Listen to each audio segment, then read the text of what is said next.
Hey, what's going on, everybody? Welcome to episode. Don't quote me if I'm wrong, y'all. I believe we're on episode 7. I believe 7 or 8. It's one of those. it's one of those too. It's 7, 8. We're doing so many episodes now. Y'all look. Don't charge it to charge it to the game, y'all. Okay. Real busy week. I got my boy Jordan with me. Matt. Nicole won't be here tonight, but they will be watching. Everybody, same thing we do all the time. Share, follow, get it out there. We're gonna have a good night. Great episode going on. What we got going? Let me see here. And we just gonna run through it quick as possible. And well, not quick as possible. I ain't about what the hell am I saying? We gonna get it good and accurate. A lot of stuff to cover, and then we just gonna get it going, y'all.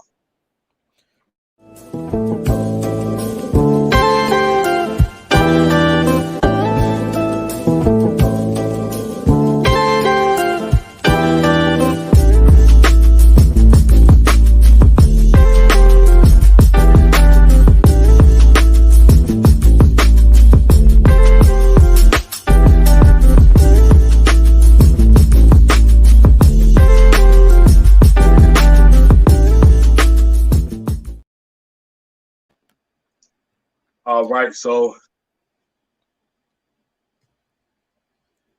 I wanted to give a really, really, really quick shout out to a really, really good friend of mine, Janae Berry, who I believe I told y'all, to keep her in prayer, that whole family. She lost her sister in a very tragic car accident. And I just want to let everybody know that the family doing good. She doing good. But she's been one of those patrons to the show. I'm talking about financial backing. She's been one of the people that has said, I trust in you, I believe in you, and she put her money where her mouth is. One of my most dear friends, and my road dog. Every time we do anything, we go anywhere, concerts and stuff like that. That was my person. We did everything. She's the best intellectual friend in the world. And I appreciate her. Just give a shout out to her for our help and everything of that nature. And welcome y'all to an episode either 7 or 8 of Unfiltered for the night. I'm gonna let my main man go ahead and do his introduction for y'all, and then we'll get right into it, y'all. Y'all know what it is, man. It's Jordan, the Dime Magic Wand, that light-skinned player from them Himalayas, man. Welcome to Unfiltered. Again, man, as y'all tune in, as y'all are coming in, hit the share button as soon as you step into the show, please. It really does help us. We really do appreciate it. So go ahead with that. We got another good show for y'all tonight, as usual, and we about to get into it, man. Yeah, cool. We want to a couple of some of the emails that I've been getting. One, I want to let y'all know, y'all see it on our page too, that I do have a whole new stock of my shirts that I got on right now. The first batch went fast as soon as I do it. So I want to shout out every single person that came, was like, bam, and got it, man. I tell you, man, it's good when people support. I tell you only support 2 ways. You know what I'm saying? That's with your time, your finances, and if you lucky, they get both. And I tell you, people were doing both. They came out before. As soon as I said, okay, it's available, they were gone the same day. Shout out to everybody that came and got them. I do got a new supply in. And just for the holidays alone, I'm doing it for $15. Every single shirt, $15, all the way up to size 3X. Limited supplies. Go to Unfiltered with Mr. Johnson at gmail.com to place your orders. And yes, we go by Cash App. Holler at me. Only while supplies last. Don't email and say what happened to the shirts. I'm telling you, I'm going first come, first serve. That's how we doing it, man. Real talk. But coming in this year, I know we got really good topic. Jordan had brought it up, and I'm gonna let him introduce it. And we had, like I said, I had a really, really, really busy week. I know Jordan had a busy week too. A couple of things I just really noticed, kind of want to hit on before we even get into anything else. Is that did anybody? I end up watching. I'm not a big big time reality show person. Like I don't know about you, Jay. I don't think you are either, but like Love and Hip Hop. I'm not really into all them like them shows like that. But I happen to watch. And it's probably gonna tell me that I'm totally out of the clue with it. I happen to watch on like on Facebook, they'll have little shots of the videos and stuff like that. Mm-hmm. And I watched the screen when it looked like Jim Jones and I think his mom. And his mother's house had burnt down, and he was paying for her to live in a hotel for 2 years, and he had built her a brand new house. Same, hey, what you just did, same thing I did. I'm like, dang, 2 years. I'm like, that's crazy. But he had built her a new house, from what they understand. He built her a new house, and they got to the house. She going through it. She loving it. I mean, she completely loving it. She loving everything about it. What's going on, Jay, man? And I guess she must have beef with his girlfriend. Oh my Lord! Just let you know how out of it I'm at. She must have beef with his girlfriend. And he had told her that, hey, my girl designed the house, and she like, no, stop playing with me, man. Don't say that. Don't say that bullshit right now, man. So she like, what? Girl, designed the house. Why you let her design the house? And she went from loving the house, completely loving the house. Everything was good. Oh, this is great. This is a blessing. Thank you so much, Jimmy. Thank you so much, Jimmy. All of a sudden, she found out his girl that designed the house. No, I don't want to do this. Matter of fact, I don't want the house. I don't even want this house. I want this. I want this. I want that. I want that. I'm like, what? And on this point, I'm on Jim's side. He like, I bought you a brand new house built from the ground up. Pay for and your you mad because my girl designed because you and her got beef? That's something new to me. I'm like, you on some other stuff. That's bitterness beyond bitterness to me. You know what I'm saying? Bitter. I was like, what? That's like speaking, man. I'm like, oh man, Ray, this is a good house, but you know what I'm saying? Your cousin you don't like, he was the designer. I'm like, all right. like, what you want me to do? I don't want the house because he designed it. Nope. It was just crazy, man. I was like, this got to be made for TV. This got to be fake. This reason I really don't watch them shows because everything seems so over dramatic to me. I'm like, it can't be this real. You know what I'm saying? I don't know what you think about that, Jay, but I was like, what the fuck? Listen, Ray, I don't care. I don't have an arch enemy for real. But if I did, he designed this, I'm chilling in that bitch like I would. I don't care. A free home. I can't complain. I can't complain, man. And again, I'm not really big on the reality TV stuff. I don't really watch it, but that's got to be some TV shit. Because you first of all, that's so ungrateful. You were put up in the biggest hotel for 2 years as a home was being built for you, and then you gonna complain? Me and Mama got some issues now. And it's gonna be tough. You could tell he was being respectful is all get out for the most. Woo! Breaking news, everybody. The Houston Rockets have just traded Westbrook to the Washington Wizards for John Wall. That just came across my screen. I'm like, I knew he was going to the East. I just didn't know what team he was going to go to. So, just in case for any of y'all Westbrook fans out there, Westbrook has been traded by the Rockets to the Washington Wizards for John Wall. We'll see how that worked out. Listen, I think they was trying to be like, all right, we're going to switch a star for a star. Man, that boy John Wall got 2 months for he get hurt. And hopefully he don't. But my boy was just out for a good year and a half, almost 2. I don't know about that one.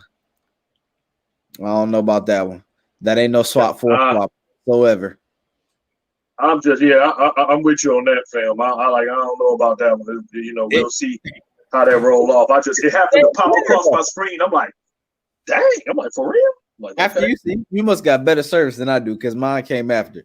but it's the same exact player. And that's my thing. Like, so y'all, what y'all trading up for? So I would have kept the dog. Westbrook got more dog in him at least. I don't know about that one, man. I see JJ. Houston just took an L. They're not making it past the first round. I agree with you on that. Yeah, he's gonna get injured. First of all, he's going to get injured. I don't want to, but again, I feel bad for John Wall. Been injured his whole career. I don't know, man. That wasn't no good trade. They gave up. Washington gave up a lot. Washington gave up John Wall and the first round pick. Hey, they gonna see. Hey, both those teams gonna be in the same exact positions that they were, and the Washington Wizards messed up because now they're gonna mess up Bradley Beal and what he was already starting over there, man. Yeah, I'm trying to figure out why they didn't trade for Bradley Beal. Well, I mean, they want to keep Beal. Beal's who they building around. Yeah, I mean, yeah, you know, it's the star. Yeah, Miami said they wanted him. Miami did it. Miami dodged the bullet. I think Miami dodged the bullet. Everybody want Bradley Beal. Bradley Beal's a good addition, man. Anywhere he go, you got a shooter, but he also a dog. Would have been smooth, but this move ain't really nothing. I ain't going for that dummy move on the Wizards' part.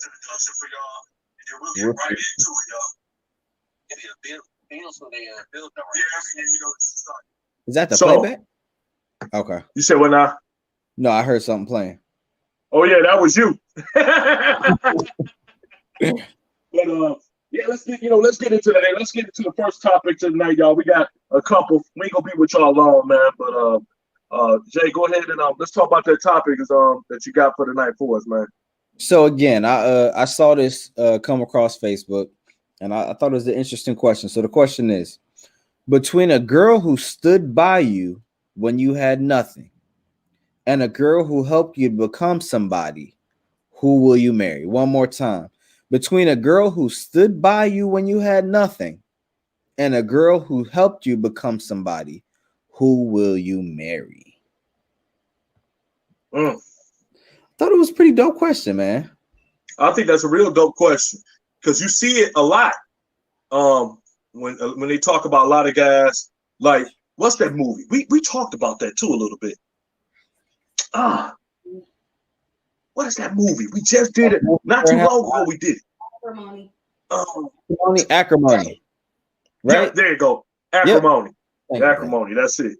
And that actually fit perfect because that's exactly what happened. Mm-hmm. It's like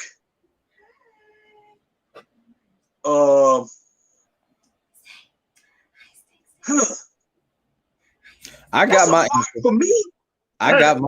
I'm waiting for you, man. We see what you got. It's like, well, I'm gonna bring up acrimony right quick because it fell right into the question. Anybody, like I said, who do you take? Jay, repeat it one more time so everybody know what it is. Everybody coming in again. It's the between a girl who stood by you when you had nothing and the girl who helped you to become somebody, who will you marry? Again, if I can attack this one, I know it's not going to be a liked answer. Nobody gonna like it. It's just what it is. I'm not sticking with nobody who held me down. I think it's weird, man. I think a lot of people think of it, somebody hold you down. You know what I'm saying? That was, good and whatnot. If I'm a broke man and I'm doing nothing to truly better myself and you're holding me down, that's a weird situation for me because in a way, you're kind of okaying me being in that position that I'm in. As the years and the time rolls by, oh, he ain't doing nothing. And you steady taking care of me and trying to help him, whatnot, you leaving me stagnant. And I don't like that, man. That I really did think about this question. And I'm like, if you stay with the person that'll hold you down, you stay in the same exact place. Somebody that wants to elevate you and push you up to new heights. Again, that's something that I love. I love energy. I love vibes. I love someone that's like, let me help you get to where we need to go. Yeah. I don't want somebody who we don't got enough money for the bus, so we both sitting outside by the bus like, we can't make it. Let's walk. I don't want that. it takes a certain kind of power and a certain kind of energy for a woman to breathe life into you, for you to go do something better for yourself. And that it's beautiful to me, man. And that's my feelings on that, because I think when people get a lot of things confused, me and you gonna agree with this. Yep. Because and Mackenzie, I'm about to read off what you just said, Mackenzie. What up, dog? I love what she just said. It says, just because a person was there when you had nothing, but she didn't help you grow as a person, they supported, but you know, kind of like the mentality. If I'm understanding that a little bit, what I would say is, man,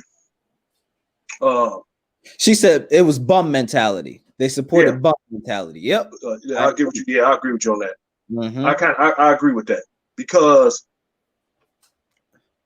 a good person, I don't want to say good person. Well, I would say an individual who is wanting the best for you ain't gonna always co-sign on everything that you do. Yep.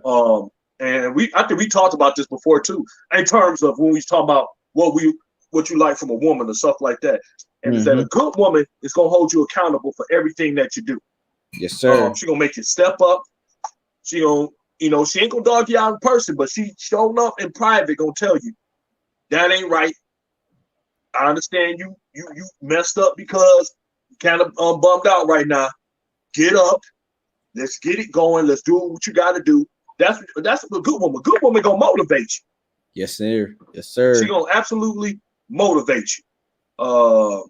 And when I see, I think about, like, even like I said, even when I talk about past relationships that I've been in, even going to the current one I'm in now. A woman, I've always been attracted to strong women. Strength, because, and I don't care what no man out there says, if you have a strong mother who don't make no excuses, she do what she has to do, she don't baby you, you're going to be attracted to that in the woman that you want. It's just going to be like that. Yep. You are going to be attracted to that in the woman that you want, because you're going to need it. Because first of all, every man needs a kick in the behind. Period. Every man needs a kick in the behind. Because I'm not going to, and I mean this, ladies, and I know some guys are like, oh, no. But I'm like, yes. I think that women have ability to be a lot stronger than men in a lot more categories than we give them rationale to. Where men, like I told somebody, like where a man kind of harness things in, a woman to go ahead and get it out, and you know, you're like, dang, she tripping, but what she doing is actually getting over with. That's what her style of getting over it. Like, okay, blah blah blah, all right, I'm good. Let me go and do what I got to do. Where a man is trying to fight through and say, you know, I'm good, instead of just going through it. You know what I'm saying? Going through the motion. So I would say, for me, it's to be the second woman, because in the movie, one of the things we didn't look at, and I know I'm gonna let you touch on that, Jay. One of the things we didn't look at, that I didn't look at. Let me put it like this: I did not look at the fact that in Acrimony, just to catch people over Acrimony, if you ain't never seen it, it's with Taraji P. Henson. She played the crazy woman that was going ahead and trying to kill her ex-husband. But she was there the whole time supporting them. But it's just like what Mackenzie and Jordan, what y'all both just said. She was supporting him being a bum to a point. Like, look, there you go. Okay, I'm supporting, I'm feeding into you, blah, blah, blah, blah. And what I noticed is that when he got with the other woman, and I'm going to address that comment that just came up on the screen too. That woman took him another step further. And you can see it. She didn't let him stay stagnant and stay sorry for herself. She like, yeah, you sleeping in a homeless shelter, get yourself up. You got to do what you got to do. Why you dressed like this? Why you doing it like this? And what happened? He went from an ideal to a freaking millionaire. Real deal, yeah. He went to a millionaire. So that's what I would say on that. And let's see this comment that says, women are stronger mentally, but we also try to feed that energy into our man as much as we can. Okay. I agree about 75% of that. I agree about 75% of that. And this is why I'll say this. I don't got out of the saying who's stronger at what now, because it differs. It really does differ per person. You have some mentally strong men, mentally strong women, emotionally strong man, emotionally strong women. I think women are just tough. They built to be tough because, especially black women, because for a long time, it fell on them. They had to be that. They had to be that. They had to do everything. It was a tough job, for whatever reason. What Matt just say? And usually, a woman will forgive a lot faster than a lot faster. Oh yeah, women absolutely forgive a lot faster than men because they like boom. Okay, I'm over. They forgive. They don't forget, but they forgive. I wanted to jump in, man. I'm happy you brought up again that portion from acrimony. Until we just brought up this topic today, I never considered, damn, because initially I always agreed with the woman in acrimony.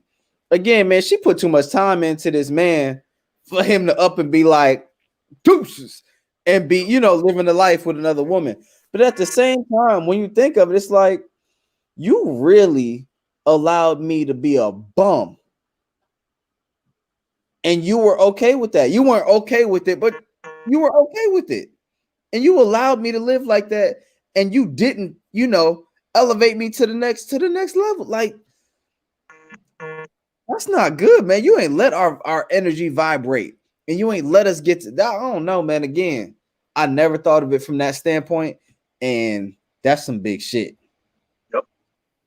Like you said, when you put it into perspective, and what I'm trying to do tonight, I really want to get to y'all comments because we average over 300 comments. It's incredible how much y'all be really saying. I appreciate y'all. So I want to get to everything that y'all saying. Mackenzie said, not all women have the ability to ignite that fire in a man, though. I'm not saying it's a woman's responsibility, but it's a special type of woman to care just as much about you doing better for yourself outside of your relationship. And I want you to win, whether it's with me or not. Yeah. Dang. That's some real. That's some real. Okay, so Jay, I can agree with this. Women have a survivor's mentality. That's what I wanted to say. And he kind of hit it real good. Jay, that's what I really was trying to get around to say. Women have a, look, it's got to get done mentality, period. They got to get done mentality. And that's something that I believe a lot of men, sometimes we don't have. A lot of men don't have. Not because you're weak. It's because men, men tend to overthink things more than women. And I can be a firm overthinking, like, and she like, look, I'm glad you're thinking about it, but it's got to get done now. But let me see. As much as I hate to admit it, you're right. I still haven't forgiven my ex for watching the TV series without me. God, Jay. But I totally agree with everything that y'all said. I think everybody's on the same page. Pretty much. And I had a sidebar question. Oh, yeah. To piggyback off Mackenzie's comment. Again, the first part she said, not all women have the ability to ignite that fire in a man, though. Can a relationship work if a woman doesn't have that? If she doesn't have that ability to light that fire? Nope. I think the relationship will be doomed to mediocrity. But it's vice versa, too. Mm-hmm. And see, I think this is what people get relationships so jacked up about when it comes to men and women. Not only a woman is that ignites that in a man, but people tend to forget that the man is the protector of the woman. And he protects her from looking like a fool. That's what's supposed to happen. It's an even split. They both add so much to each other. And it's like people just think that everybody could do stuff on their own. That's what it is. People are, we've been brought up with this thing. You don't need a man. You don't need a woman. You don't need all this stuff. And it's just dumb. A man does the same thing. he gives his woman this unbelievable. I'm gonna tell you this. I'm gonna tell you exactly what this is and what the type of man. Hold on, we got one more. I think we got Matt coming in right now. Hey, what's going on, John? John popped in. What's up, fellas? What's going on, man? You good, man? Man, everything good. Now, I'm gonna try to basically go off of what you're saying, man. Like, just hey, real quick, I didn't want to stop you. I just wanted to say, man, you looking extra crispy in that black on black, man. Oh man, y'all do too. There, what's up, y'all? Robbing somebody? Hey, but no, it was Chadwick Boseman's birthday, so I gotta rock the little Black Panther joint. I rock with that. It's crazy, like when you have an amazing woman by your side, man. Like she won't let you make excuses about anything. Like no matter what happens with you or her, and it's like especially like towards your obligations, responsibilities, anything like that. It's just so. We'll talk later, but yeah, I'm ready. I'm good for the show. I'm ready. But you said thanks, man. We appreciate you, John. But the biggest thing we were saying right before he even came on, I don't even know if he was watching the show. I wasn't even watching it. Okay. That's what we just talking about. What you just came on. We was talking about that. The question was, Jordan, you go ahead and repeat the questions, and he probably could do the same. I was bouncing off Mackenzie's comments. So again, Mac, the question that we had brought up was between a girl who stood by you when you had nothing and a girl who helped you become somebody, who will you marry? So again, we started sharing our point of views on that.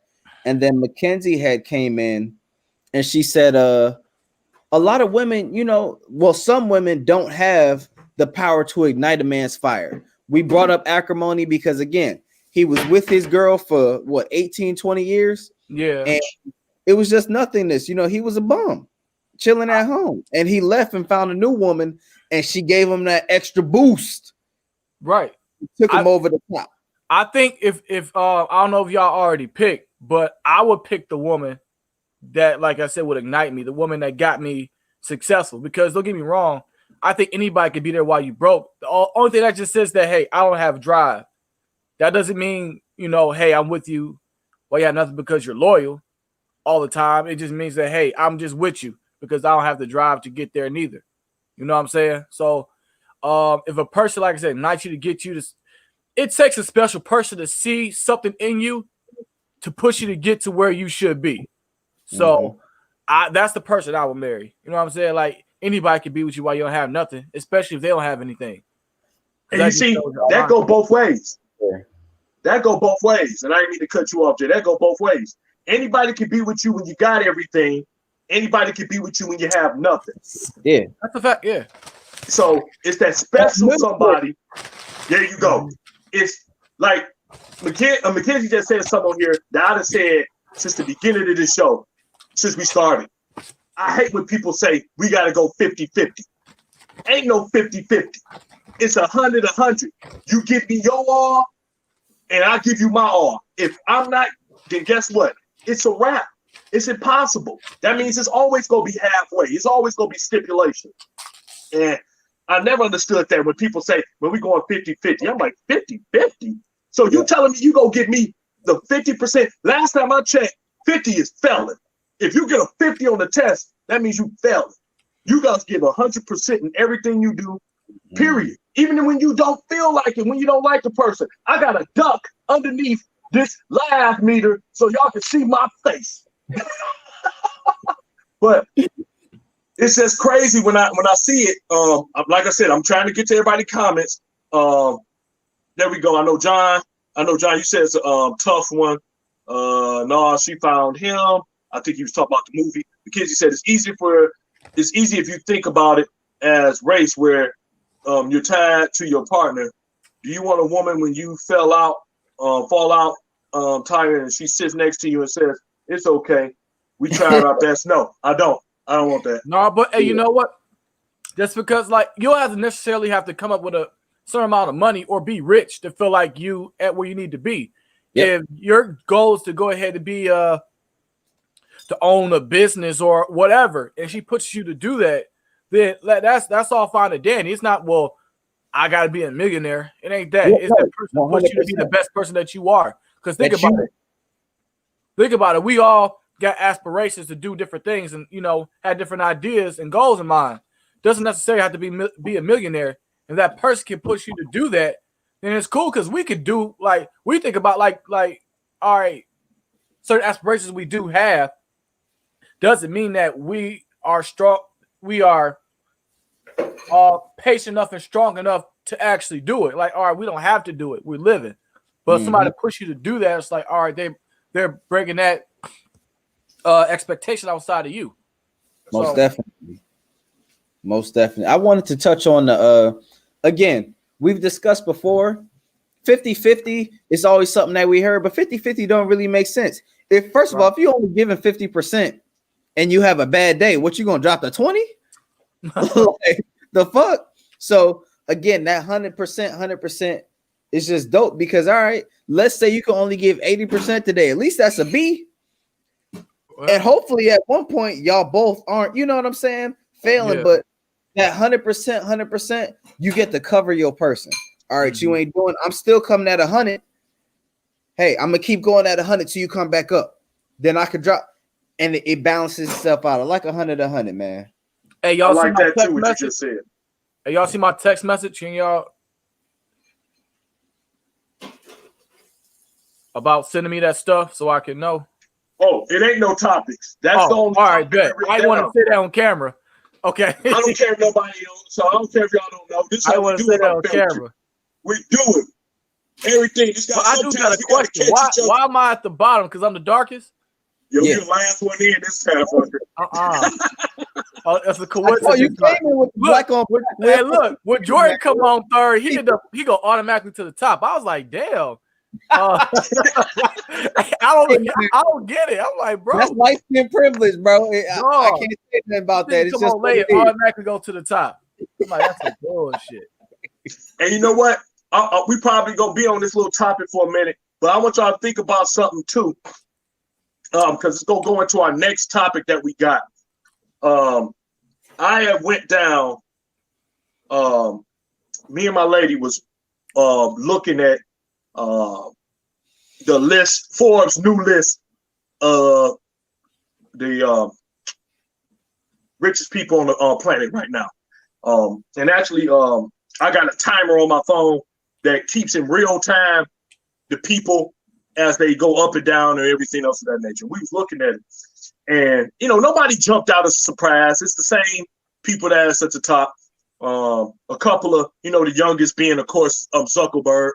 But the one thing that I realized and I looked at, just for everybody to know, and just for you two guys, and this is probably gonna go into it. If anybody want to say any topic for this one, it's probably that old money ain't funny. I mean, it's just not. It lets you know how much when somebody pays the cost to be the boss. Basically, when they pay the cost to be the boss, they set up their whole entire family as long as they don't F it up for the rest of their life. Now, all I want to say on that is that a lot of people may not know this or understand this, but anybody offhand know who Sam Walton is? Yeah. Anybody our people in the comment, Sam Walton. Okay. And as soon as I see one of y'all answer it, I'll let you know. Y'all can tell. I used to work for Sam Walton. And we all utilize. I don't see nothing yet. Yep. John said he got it.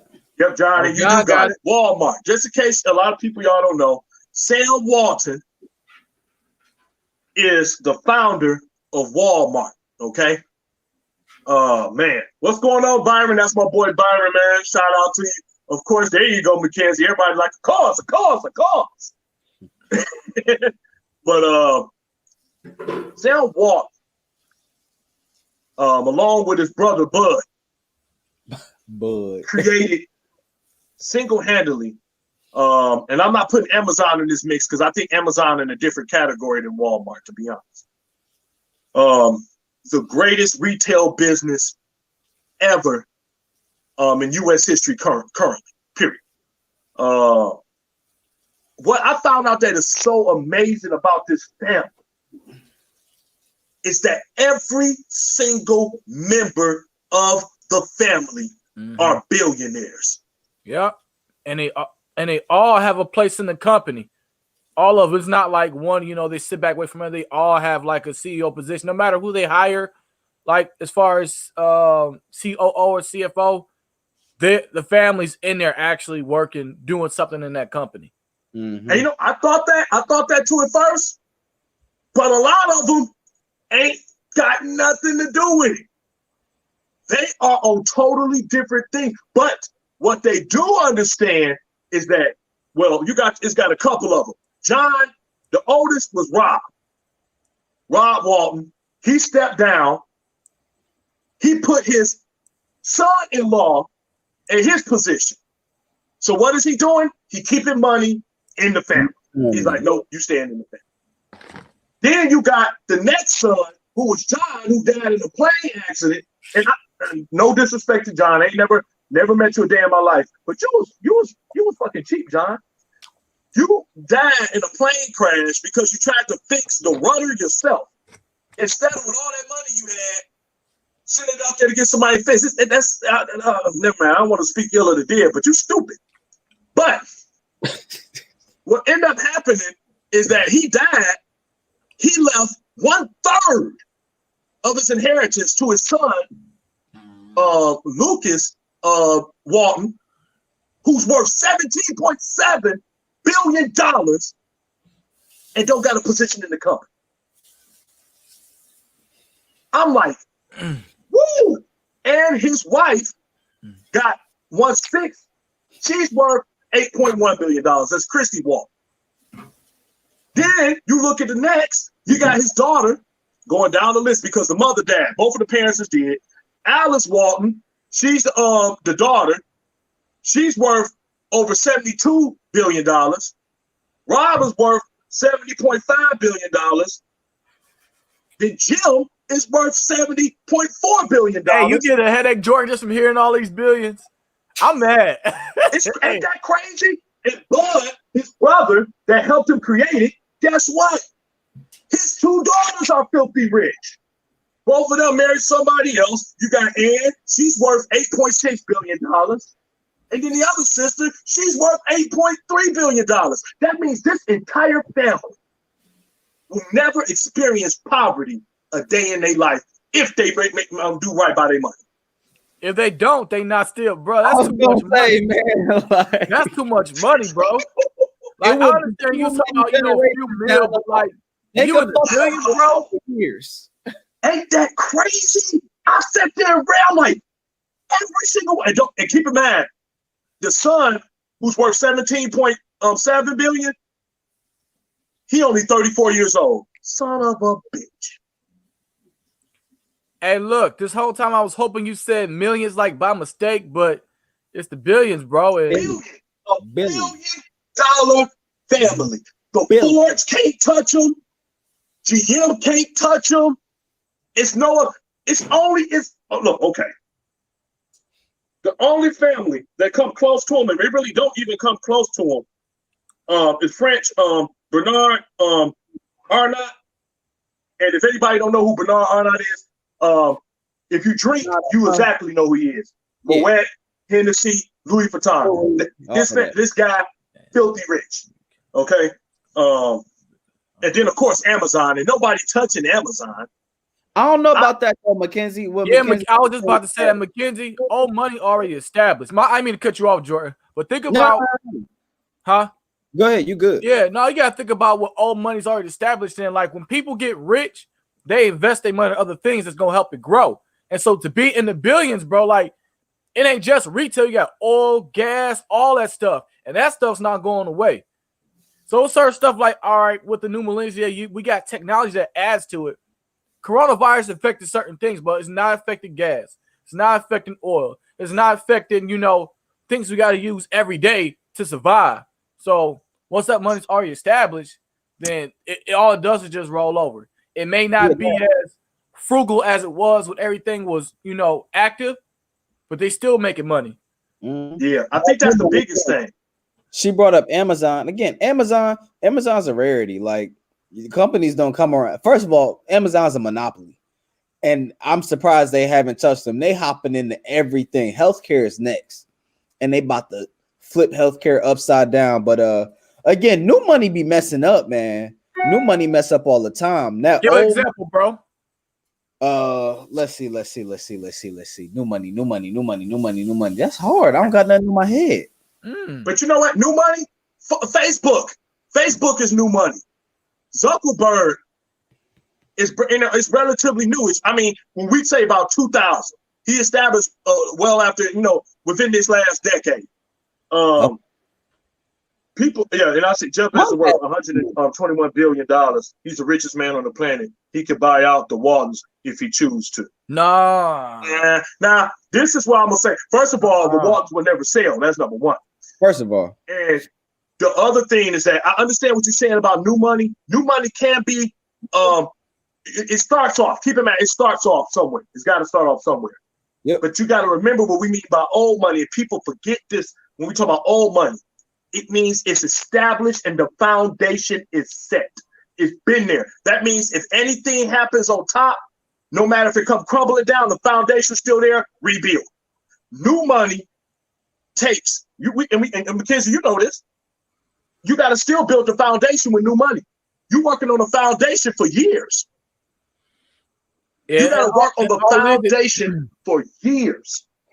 And don't get me wrong, Amazon is going to be there. I mean, it's incredible. But what's going to end up happening is that government involvement is going to break that up. Just like Facebook, in the next 3 to 5 years, you're going to see an attack on Facebook. They're going to break that down. They already been attacking Facebook. Facebook is trying. It's going to be broke down. It just happened. The foundation takes a long time. The FCC's been blocking a lot with Facebook because, again, I'm surprised that they haven't done the same thing with Amazon because Amazon's just eating companies. All right, come on. And they eating companies. Facebook has tried to do the same thing, and they've been blocked a number of times by the SEC. So, again, they too big, man. That thing is huge. They made $5 billion, first of all, in revenue Black Friday alone. $5 billion. That's ridiculous, man. Hey, I don't know if y'all said this already, but to the old money, new money thing, bro. Old money is new money. Like, if you really look at it, think about, let's say 20, 30 years ago, how, like I said, we can use Walmart example. Let's use Walmart. How a regular grocery store is, and then you turn it to something else. Then, like up till now, it's an e-commerce store, which basically everything's online. Now you can bring the stuff to your home. Now you can have the stuff for you on the curb, and now you can, it just evolves, bro. As long as you have money, the networks of ideas are endless. Yep, and that's the power of money. Yeah, Mackenzie said old money doesn't adapt. And again, I don't agree with that. You got to think, man. It just did. Like that's the example. It just did. As long as you have the money, it's gonna any idea. Money can buy your ideas, your dreams, your potential, or anything. So as long as you have money, like old money, new money, whatever, it's gonna continue to evolve in ideas and steal it and take ideas. So and like I said, that's my biggest thing. Mackenzie went into she started talking about cryptocurrency and how Amazon will skyrocket because they're a tech company. I think you have to also understand Walmart got right on the e-commerce line. Yeah. They said, "Oh, this is where we're going." Understand, when you got that old money, all you do is pay people who are generations ahead of where everything is going. The same people that are the future, they buy the future. Okay, what do we need to do? Let's get ahead of it. You see Sears, you see all of these places passing away, dying out. Walmart still steady rolling because they adapt. They're adapting with the times, man. You got to. Change is inevitable, bro. Yeah, it's inevitable. There's some free cash right here. Again, everybody, y'all see cryptocurrency and what it's doing. Y'all see what Bitcoin did. I'm telling y'all right now, XRP is another coin that's going up. Get into it. Get into cryptocurrency while you can, and be rich or don't. But XRP. I just saw John just kind of say what y'all two was just saying, and that's what I was thinking. When I know when you said it, Mackenzie, but and again, all of y'all, man, thank y'all, man. Good conversation. Seriously, y'all be rolling, man. For real. I know, and old money is adaptable, and I was just gonna say that old money is adaptable because it's still here. It continually funnels out. That's the process. That's how it's old money. That's why most people, they stay and like, okay, look at the oil, gas, Green New Deal aims to eliminate gas. First of all, Mackenzie, me and you both know that's bullshit. Gas, oil is not going anywhere. It ain't never going to eliminate it. It's never going nowhere. We know, you know that, Mackenzie. Now, we can talk on that.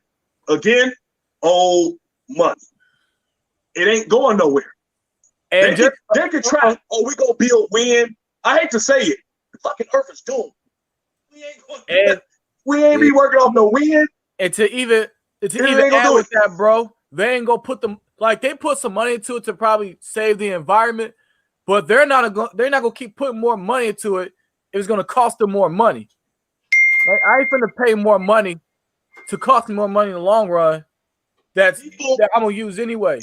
People in the world, especially Americans, who don't even account for the biggest population in the world, but we use more natural resources than the entire world put together.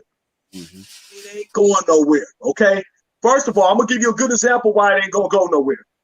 Remember once upon a time, they wanted you to trade in your clunkers so you could get a stipend check and help you get an electric car. They ain't making them electric cars no more. The vote is gone. They stopped making the vote. You want to know why? Because nobody want to pay $40,000, $50,000 for a car they can't fit in. Nobody want to do that. It's stupid. People, Americans love they big trucks. Nothing exceeds in America like excess. We love more. Look, what's the best selling automobile in the United States? Is the F-150? F-150. Yeah. It's been this way for over 45 years. F-150. What you anybody have any idea what's the best 3 selling automobiles right now? It's F-150. Honda Civic? Nope. No. Dodge Ram. Okay. Trucks. And the Chevy Silverado. They trucks. Americans are not going to give up their automobiles. They're not doing it, okay? This ain't a small country over there in Italy where you can ride in a little small car. They're not doing it. Think about it. That's why American markets overseas suck. They're not as good as they is over here. They don't need big cars over there. I see you, Mackenzie. I have to disagree only because it's much easier for them to tax electric options. There's less money being paid for labor, and it's easier to harness and monopolize. They're already monopolized. Oil was king. Oil was the black gold. And I think it has to be noted, oil doesn't just, not airplanes and cars and stuff. They use oil for a lot of shit. So Mackenzie, I will agree and disagree that the public interest will help with certain things. Like, okay, yeah, if it costs less to fill up your car and everything like that, that's fine.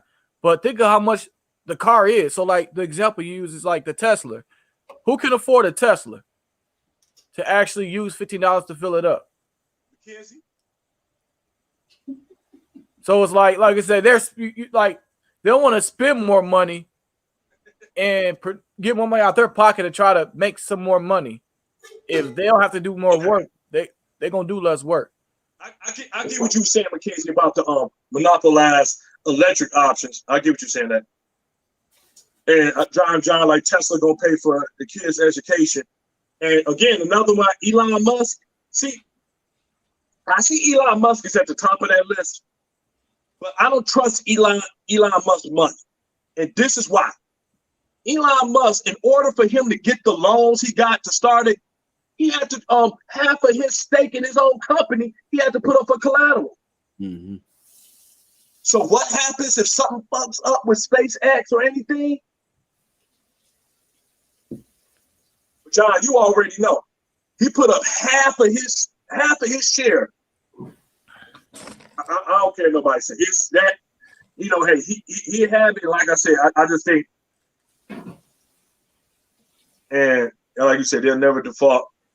And like I said, never default. He's straight on that. Tesla done got kind of close with a lot of stuff. They cut off a lot of staff, a hell of a lot of staff. That's the point I'm trying to get across. I don't know. That's about all that. I'm saying. I would put more. You know, like you said, he okay. I ain't got nothing. Now, McKenzie, that's why I agree with you with. I agree with you with Elon Musk. That motherfucker. Elon Musk, the only thing he like more than money is screwing. Because that dude got like 7 kids. And he ain't no wife. I didn't say Tesla, I said it's fun. That's the only thing I don't like that. But I'm just saying on the real, I mean, not to like get so far off, but the money, old money, and everything. Yeah, the government invested, you know, government, it's just like they kind of doing I think they pulling a little bit what they did with GM a little bit. They got a hold of GM. GM was never going to default as long as the government had it. That was the whole point of the government getting GM. Wait, there's 30,000 Teslas? You know what I'm saying? 30 plus. Little on the high range of 30. Yeah. But you get Johnny, and I understand. See, I don't want to debate over apples and oranges. We all know you get a little dirty to get what you got to get at times. So basically, first of all, the one thing we got to remember when it comes to this country, everything is for sale. Welcome to the United States. Everything for sale. The United States would sell states if they could. In a free market. They would do it. They'll do anything. You don't think right now if they could sell Texas or Rhode Island to Japan or China, they wouldn't do it. They do it in a heartbeat. America is the home of the free market. It's saying if you could come over here and make money, that's great. But guess what? We gonna tax it. We gonna get a piece. The government is the best loan sharks in the world. They invented it. They invented loan sharking. That's why I laugh every time when what's that? When they was talking about Trump, talking about, oh man, he want to tax Japan. He want to put the tariffs on Japan. I mean on China. I'm like, yeah, you want to know why? He want to pay back the loans. He don't have to forget y'all, man. Tax them. And that's when China got came out like, hold on now, you want to put tariffs on us? You do know you owe us some money. Hey. And Tesla's not all American either. They still got a factory over in China. Yep, they got a factory, yeah. Yeah, so it's not. I didn't think there were $30,000 Teslas though. Like I'm really surprised at that. Hey, I know. Hey, John. I know. Hey, that's one of those conversations. That's one of them. Hey, that's one of them cigar and cognac conversations, bro. That's one of those conversations. But other than that, outside of that, I think everybody's been telling what they kind of think about everything. What do you think right now with everything going on, 2020 going on right now? What do you think is the most powerful industries to make money in right now? What would you say? This is where I need to put my. If you had a big say, let's say, hey, you inherited. Hey, Oak Dad playing credit. Oh, not be at anybody. You got a big amount of some now. Now it's time for you to put it somewhere where you think it's gonna do the most use. Where would you do it? McKenzie, I see what you said. You said tech. Everybody out there, that's the question. What would you do? What do you think is the industry to put into right now? Right now. Oil. Again, I'm using oil. Nah, fuck oil. Tech. What? Tech. So again, for me personally, when I think of stock and when I think of companies and whatnot, oil been around for so long, those prices are set at those prices. What I like to do and the stocks I mess with is get in when it's just beginning, because I can't afford, we selling it for $300 a share. All right, let me get 4 shares for me, real quick. Nah, I got to get in early. These tech companies that are blowing up, You got to get in when it's at $2 a share. Like, oh snap! Yeah, absolutely. Which I agree, but at the same time, a lot of tech companies not gonna make it. Like you got your Netflix, your Hulu's, like those anomalies, which you don't know which is gonna make money until it actually makes money. First of all, those that's not. It wasn't an anomaly. But you gotta think about it, bro. How long has Netflix been here before it blew up? Think about how many other tech companies been here that still not making money. Netflix been here since 2000. I remember ordering it online and that bitch come in the mail. Ain't nobody think they was gonna do what they did. If you would have put a hot $100, you a millionaire, man. Hey, I was about to. Hey, I looked at that the other night. How much Netflix is worth? When you told me you gonna put some money in there, I was like, damn. I'm telling you, man. I'm talking to you right now. And that's what I'm saying. I want the get ahead, the get ahead one. And that's the risk. Like you said, these tech companies, not all of them make it, but you take the risk. Yeah, but that's why I will use oil, because oil is always going to be used for everything. And McKinsey got a good one, medical. Medical's a good one. Oh, yeah. But oil is always going to be used. I'm going to be specific, though, when it comes to medical, pharmaceutical, because that's where I would go with, pharmaceutical. I was talking inflation. with me and my lady already was talking about pharmaceutical. We already started investing with just small pharmaceutical companies. Start off about 50 cents. Before I realized it, it's up to 250. But we're smart enough to get 200 shares of it. See, this is where people, in order for you to make money, you have to have a lot of shares. That's why you'll see so much. I'll give you a great example. Mackenzie, you'll like this one. Jeff Bezos. I like this. I'm gonna tell you why I like this cocksucker. Jeff Bezos. In his divorce settlement with his wife, who I think her name happened to be Mackenzie. Mackenzie Scott. That's Mackenzie Hall. Okay. All right, never mind, Mackenzie. I'm about to say, don't you be on here tripping. Yeah, that's what I'm telling you. But I'm gonna tell you what's so powerful about that. At one time, I think it was last year, they made just over $200 billion. When he got his divorce, he had to give his wife 25% stake in the company. That still put her in the top 100 billionaires in the country. She's worth over $70 billion. And this man is still worth over $180 billion.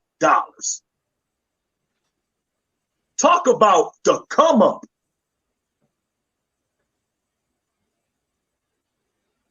I don't like that nigga. No. Hey, right? Hey, it makes you sit next to him in the room, right?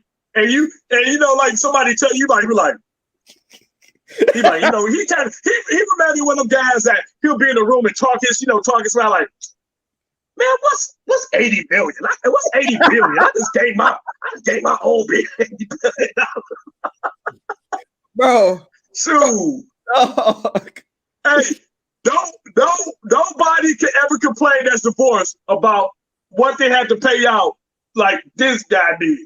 I was like, woo! Well, no problem. No problem. Look at this. And look, he still don't let his divorce get him low. He came back from that divorce harder and he started. Hey, he admitted he cheated. He like, yeah, I've been cheating. We've been screwed. First of all, it ain't no, I just started cheating. They both been. They was together for 24 years. And if they've been hustling that strong, like you said, since what, 1994? Somebody check on that. Since 1994, working out of his garage. She been there hustling with him. That means he been humping. Because what people don't realize, they get all upset about. This is okay. Now this is for those women or guys who be talking about, man, they work too much. I gotta cheat. Guess how much you gotta work to be making $180 billion? You ain't nonstop, man. Nonstop. Okay. First of all, I wanted to say that's only a rich nigga move. Okay. You say, yeah, I'll cheat. Right? That's a rich nigga shit. Hey, but you know what? Hey, John brought up a good point. Hey, nigga, do that and be dead. Hey, but John, you brought up a good point. Most people that got that kind of money, People that work for them don't make crap. They hard pressed. They don't make what they should be making. You know what I'm saying? They don't make what they should be making. Let me put it like that. I'll give you another company that's like that. Disney. Yeah, I heard Disney's horrible. So can I say this? So it's but in the book Think and Grow Rich, it speaks about, again, when people start discussing, the poor versus the rich and the money difference and all of that good stuff.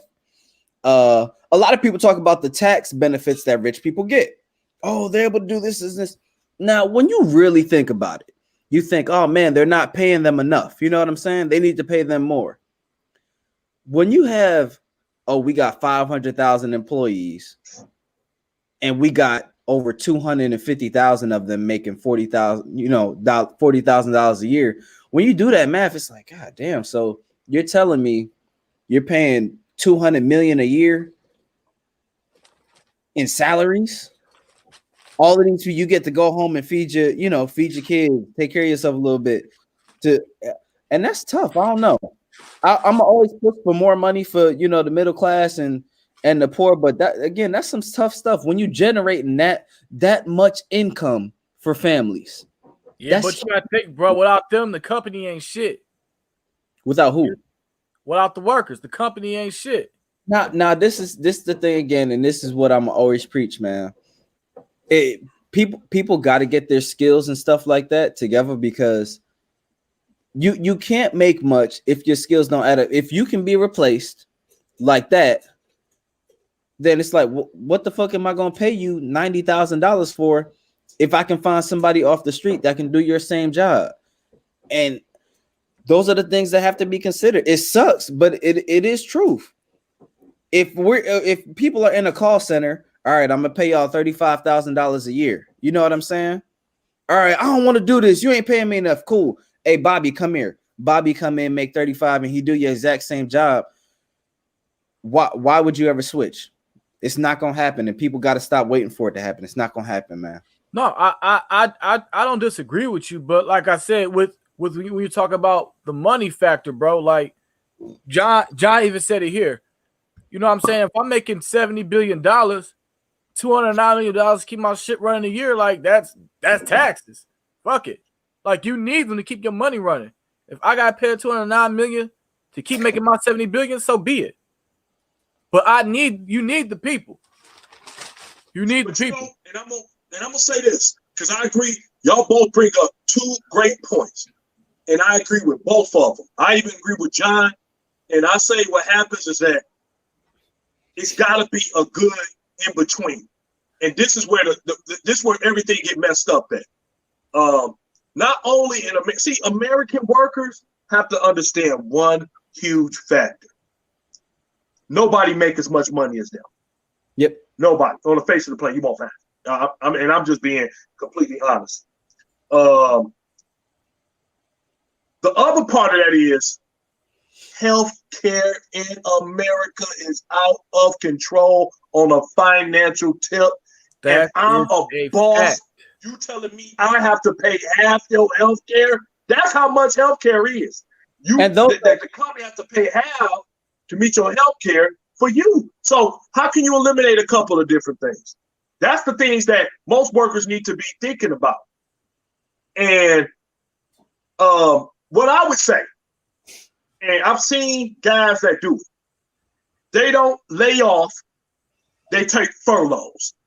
And what that means is that they say, look, instead of a whole bunch of us hurting, let us all hurt, but we'll still be able to eat. So business is slow.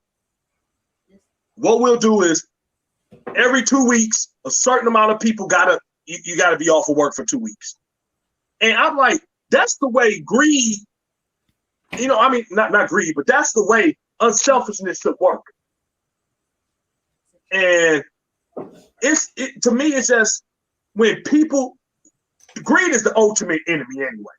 When somebody gets too greedy, and it normally happens when it's the kids come along. Like you got Ford, everybody that normally starts the company good, but then the kids come along, get the company. Now they just trying to figure out a way to get more money, and see more profits, and screw the workers.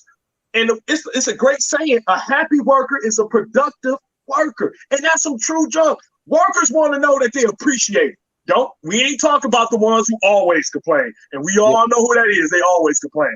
I hate this place. Man, how much you making now? I make $30 an hour, man. I hate this place. But you hate this place? I don't care how much money somebody makes, money will not make people happy. They'll find a way to complain about it. But I just try to look at it from both sides of the owner and the worker. And I think that's the best way to do it for the most part. And I agree with you, John. It's a lot of things we could do to correct that. Like if I'm an owner of a company, I'm gonna issue out, man, like look, I'm gonna be honest with you. I'm like, hey, look, this healthcare is out of control. Some of you motherfuckers love smoking cigarettes. And that's why your healthcare is so high. Some of y'all is fat as hell. This is why your healthcare is so high. You're gonna have to do something. But it's just being honest. We gotta stop. People like being opinionated about things that don't matter. But when it comes to things that actually do matter, that can help you out, they don't want to talk about it. You know what I mean? Like, hey, how much you make a year? $50,000 a year, but you got a truck that costs $80,000 a year. You're living beyond your means. Stop living beyond your means and get your stuff in order. This is what we need. This is how we can fight the system. Stop living beyond your means. There you go. If you're only making $40,000 a year, you don't need a Bentley. First of all, it don't even serve a purpose for you. Stop. People kill themselves by themselves. They don't need big companies to kill them. They kill themselves by doing the stupid stuff. I'm like, why do you need that? You don't even need it. You know how many times I've said, and I know Jordan, Mac always laugh at that because I do a lot of cursing those stupid people. And I'm like, man, what are you doing? Why would you do that? Somebody like, oh, Ren, why didn't you do this? Well, you know why? Because I'm too busy because I got to buy drywall for the rental property. That's more important to me. I could be around here, and this not bragging on me. And I'm not trying to brag or saying nothing like that. I could be around here, and you know what I'm saying? And you know what I'm saying? Like an expensive truck.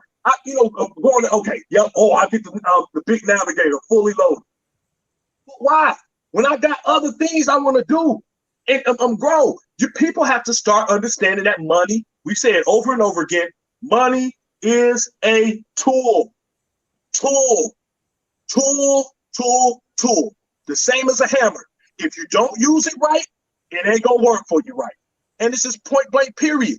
People talk about, oh man, the credit score. Yes, absolutely. Get your credit in order. That is absolutely, do what you have to do to get your credit in order. But when it comes to business laws, they don't care about credit. They care about if they're going to be able to see a return on the money they're giving you. So people have got to learn better financial management, period, especially in our community to do better. We could cut out so much stuff if we just did that number one. That should be the number one on our list, financial management. I don't want to, again, we're not pushing other products for real, but The Richest Man in Babylon, man. Beautiful book. The number one thing that I got from that book, which we're discussing already, is expenses. I don't give a fuck how much money you make. You can make $1 million a year. If your expenses are $999,000, it doesn't matter. It don't matter. I don't care if you got a job, you're making 60, you get another job, you're making 80. You can't switch your lifestyle now. Because, okay, your lifestyle switch. All right, well, we get a better place. We get a better car. We get better this. All right, so now you making 80, but your expenses are coming up to $76,000 a year. You're always in the same exact position. The position may look better, and I think that's what people get messed up with. Oh yeah, I'm driving a Benz. You can afford it. Cool. Man, it's just going. That's it. But I got a better job, man. I let the no go because think about it, bro. One check you paying your rent and bills, and the other check you paying the no and insurance. What you saving, dog? Like I said, shoot, I'm riding the shooter so we can buy a house. You know what I mean? Shit, sir. Like, yes, sir. That's just paying the rent. That's it. You said the whole other check. Like, but I don't get it neither. Like, I got peers that buy brand new cars. And y'all live in Detroit, so I know the insurance high as hell. You paying rent somewhere. So I'm like, shit, your whole check gone. Yep. Both of them. 100%, man. And again, that's I always preach that to people, and it just goes back to my favorite word, and that's the discipline. It's like, all right, man, if you don't got the discipline, I don't give a fuck what you do. I don't give a fuck what you make. I don't give a fuck what's going on. You will be in the same position soon enough, or maybe long enough. Maybe it takes some time, but if you don't make the change, if you don't manage your expenses, and your expenses, if it's always close to what you're making, just say fuck it. That's all. That's it. I preach so much, man. I want to do so much more. The vacations like crazy and all that, but it's like, man, if I do this, this, and this, that's out the pot. And now my pot bare again. It's like, all right. Damn. Why you say that, John? Listen, John said broke folks trying to impress other broke folks. That's Detroit in a nutshell. That's a fact. That is a fact. But you know what? Not being funny, that's just about every major urban city in the country. Yeah. So that's like East Coast and West Coast, and it gets so bad because dang, what I'm about to do. We have a share the spoils and then devour life mentality. Most people do. And what I mean by that is, in life, and this is a scripture. And God always presses on us that while you are young, while you got the energy, while you got the strength, while you got everything in you, press now. Develop now. Go after it now. That's why when I see young people, or even young people my age young, you know how it is, and they tell me, "We'll see you later, Jada." That when they come, they say they don't have an idea about what they want to do, and I'm like, I'm one of the people. You know, most people talk about it's okay, you'll have time. I tell them, no, you better get to doing something. You need to develop now. And what I see most of the time with people, even with college, what they'll do and go to college, and Mackenzie, I know you said it too in nursing school. People go and they'll go to class, they'll go to school, they'll go to get the education, and their biggest fear is, dang, what if when I get this degree and I get into the program, I don't like it and it's not what I'm supposed to do? First of all, when you go to school and you get a degree, all that does with education, it shows that you have the mindset and discipline to learn a degree of something. So that doesn't mean that this is where you focused at. So where you're doing doesn't mean if you don't want to flow in it, that's fine. But what you did is going to help you flow in whatever you need to do really next for yourself. So when I say people got to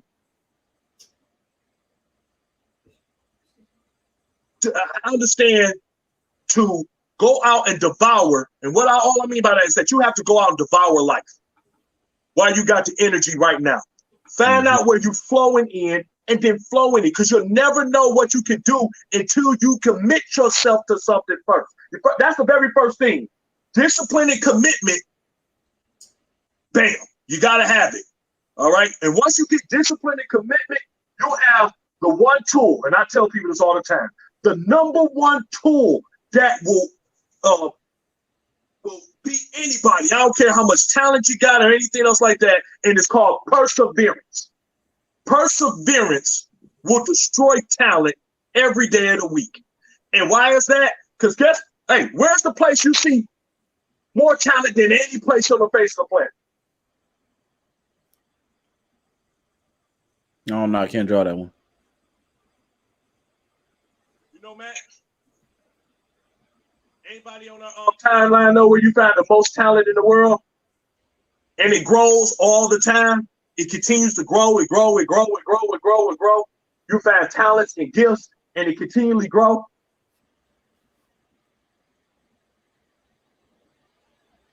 I'll tell you, it's called the graveyard. Cemetery. I need an explanation on that one. I get it, but I don't like that answer. But I get it. The cemetery is the home of the most talent and gifts ever. Because you know why? People died and never utilized their talent and never utilized their gifts. They didn't empty themselves out when they was here. Some people, the fear of success said, nah, I ain't gonna do it. I'm too afraid for that. Or, man, I don't want to do that. I don't want to push myself. Or, no, I'm all right. I'm scared of that. Or I don't got enough discipline for that. So talent ain't gonna get you everywhere that you gotta go. Okay? Because there's somebody right now in neighborhoods that can dribble basketball better than Michael Jordan, Kobe Bryant, and every other basketball player you can think of together, but they don't have the discipline of a LeBron James. They don't have the perseverance of a LeBron James, and that's why they're not going to go anywhere, so talent won't get you there. That's why I said you got to be committed. You got to be able to persevere, because somebody that's going to persevere, they don't give up. They say, forget that. While everybody else is getting down on themselves, man, I'm done. Perseverance, you're going to be like, whatever. Hey, I like what John put, man. We got to say that as a quote. Yeah, they say the most potential dies unfulfilled. And that's what I'm saying. Death, you go to the cemetery and it's filled up every day. You don't believe me? Go take a look. What they saying on film, what they saying in planners? Great person. He did this. He did that. He's gone now. She did this. She did that. They're gone now. That talent is gone. They can't use it no more. It's in the ground. Can't be used anymore. You got to grind and devour while you are here. Now, after that grind and devour part, then what can you do? You didn't grind. You devoured. You did everything you're supposed to do. Then you diddy up the spoils. Now you diddy it up. Now you can do that. There, my friends, I've explained to you what old money is. You devoured early. You grind early. You paid the cost early. You sacrificed early. You persevered early. You committed yourself early. And now, when you in your golden years, where you shouldn't have to be working, where you shouldn't have to be striving and beating yourself up, guess what you're doing now? Your money is working for you, even though you aren't working. That is the plan that most people always miss out on, because they don't want to do it that way. Because nobody want to be the first, because they're so afraid that they're gonna miss out on the finish line of it. That's why it's so selfish in inner city communities, especially I would say, especially with blacks. We nobody want to pay the cost. Nobody want to be the one that say, man, I put the stake in the ground. I'm never going to see the finish of this skyscraper, which is our success. But I'm damn sure going to be the one who put this foundation down, so that way, no matter what happens after I'm gone, it can go all the way down, but the foundation to be solid. That's how you build generational wealth. It's got to start with someone putting in the work. Most people want to skip steps. Just like what you said, Jordan. When people want to skip steps, they want to get to success without work. The only place where success comes before work is in the dictionary. It don't happen. You got to put in your work. You can't skip over it. And most people, they do it all the time. They want to fall for, oh, look at Zuckerberg. Yeah, look at Zuckerberg. Look what Zuckerberg did. He's an oddity, but yet he still had to pay the price. Now, not to mention that he was a freaking genius too. I mean, let's just be honest about some things. The guy was a genius. He dropped out of Harvard. He didn't need to go to Harvard. So we just got to be honest. That's a fact, Sale. Well, yeah, that was some heat. That was a fact. I'm gonna say what Sale said. The foundation is not seen, and we want to be seen. We got a stunt. Damn. Man, we got two coaches coming out tonight. Sale, that was spicy. That was a Don DeMarco. Hey, Randy, you got to quit all that slick talking, trying to trick us and stuff. I don't like all that slick talking. When I see it, I went around. I'm telling this, and this is why I tell people. I went to go see my father. I went to see my father in I went to the cemetery, and I don't go to the cemetery. I'm not one of the people that go to the cemetery and visit graves. That's not me. And I happened to go up there just to check on the status of it. And while I was up there, I happened to look around at the people that was around there. What's going on, Kathy? And the part that you see is that I see guys. What's eerie is when you see somebody that's born your year. That's some eerie junk. I don't care what nobody says. You go across the grave and you see somebody born your year. I see somebody born in anybody in the 80s to the 90s up. You see them, you're like, wow, this person is right here. And you're thinking to yourself like, man. And then you see when they die, you're like, wow, man, you didn't even have a chance at life. All that talent, all that greatness, all that potential is down here. It ain't gonna serve no purpose no more. And that's where I just, like I said, I started to get the mentality of understanding. This is why it says grind early, not grind. When some people say, I'm gonna grind to, I gotta live life fast. No, it's an old person. It's an old man inside of Jordan. It's an old man inside of Mac. And there's an old man inside of me who unfortunately is coming out with some of this grade that's saying, Randy, I'm trusting you not to fuck up. Because he's depending on me to make the right decisions. Just like that old man inside of Jordan is depending on him. Like, Jordan, don't mess up. One day I gotta come out. I gotta be here. You gotta make the right decisions. Matt, come on. You gotta make the right decisions for me. You gotta do it. And this is the part that people mess up on because people don't want to live to be old. They want to live to be seen now and die now. I don't know about nobody else.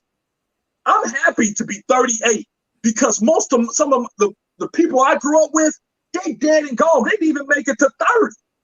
So when somebody say, yeah, man, I'm going to live long fast, man, y'all can have niggas throwing money in y'all casket that you can't spend.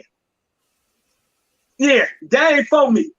You can have a solid gold casket that people only going to see one time for sure. You can have that if you want to.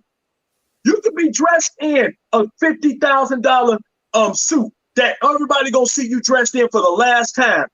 I'll be damned if my best looking day is gonna be in a casket. Shout out to Jedi. I ain't gonna never have that. I want to make sure that when I grind out, that everything I done put that I grind out is left here. That way, nothing going to the grave with me. Everything else gone. They like pour it out. I'm done. Like, there you go. I poured out. I left everything here for the people I love the most. And that's the way it should be. If we gonna really grind, if you call yourself grinding out and leaving stuff for your people and the people that you love, what good is gonna do me in the grave then? I'm gone. It's a fact. That's a fact. You be giving me goosebumps, man.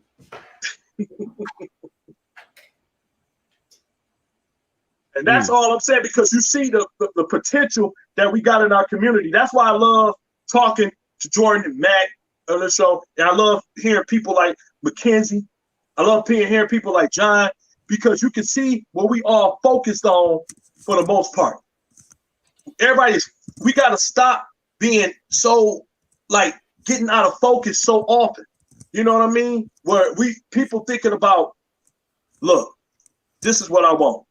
You notice something I realized, the older I got, the more I didn't want some of the things I wanted when I was young. I remember I was thinking to myself, I was like, man, I'm going to get that Corvette. I am going to have that Corvette, and I am going to be woo, woo, woo, woo, woo, woo. I remember just saying that to myself. I remember thinking to myself, and then I saw everything that went into having it. And just having it, because for a long time, all I had was like luxury cars. And I remember thinking to myself, like, like I'm paying a luxury bill for this. I got a timeout real quick. I met you in 2015. And when I met you, I had an Impala. And I showed you the Cadillac CTS that I wanted. You should have told me, nigga, don't do that. Leave it alone. You do it. You do it. Don't worry about that. Your car paid for. Live your life. This ain't go on, man. You was like, oh, listen, I showed it to him. I'm like, yeah, this is what I want. Randy was like, oh, that's a nice car, man. Why you ain't tell me? My dude.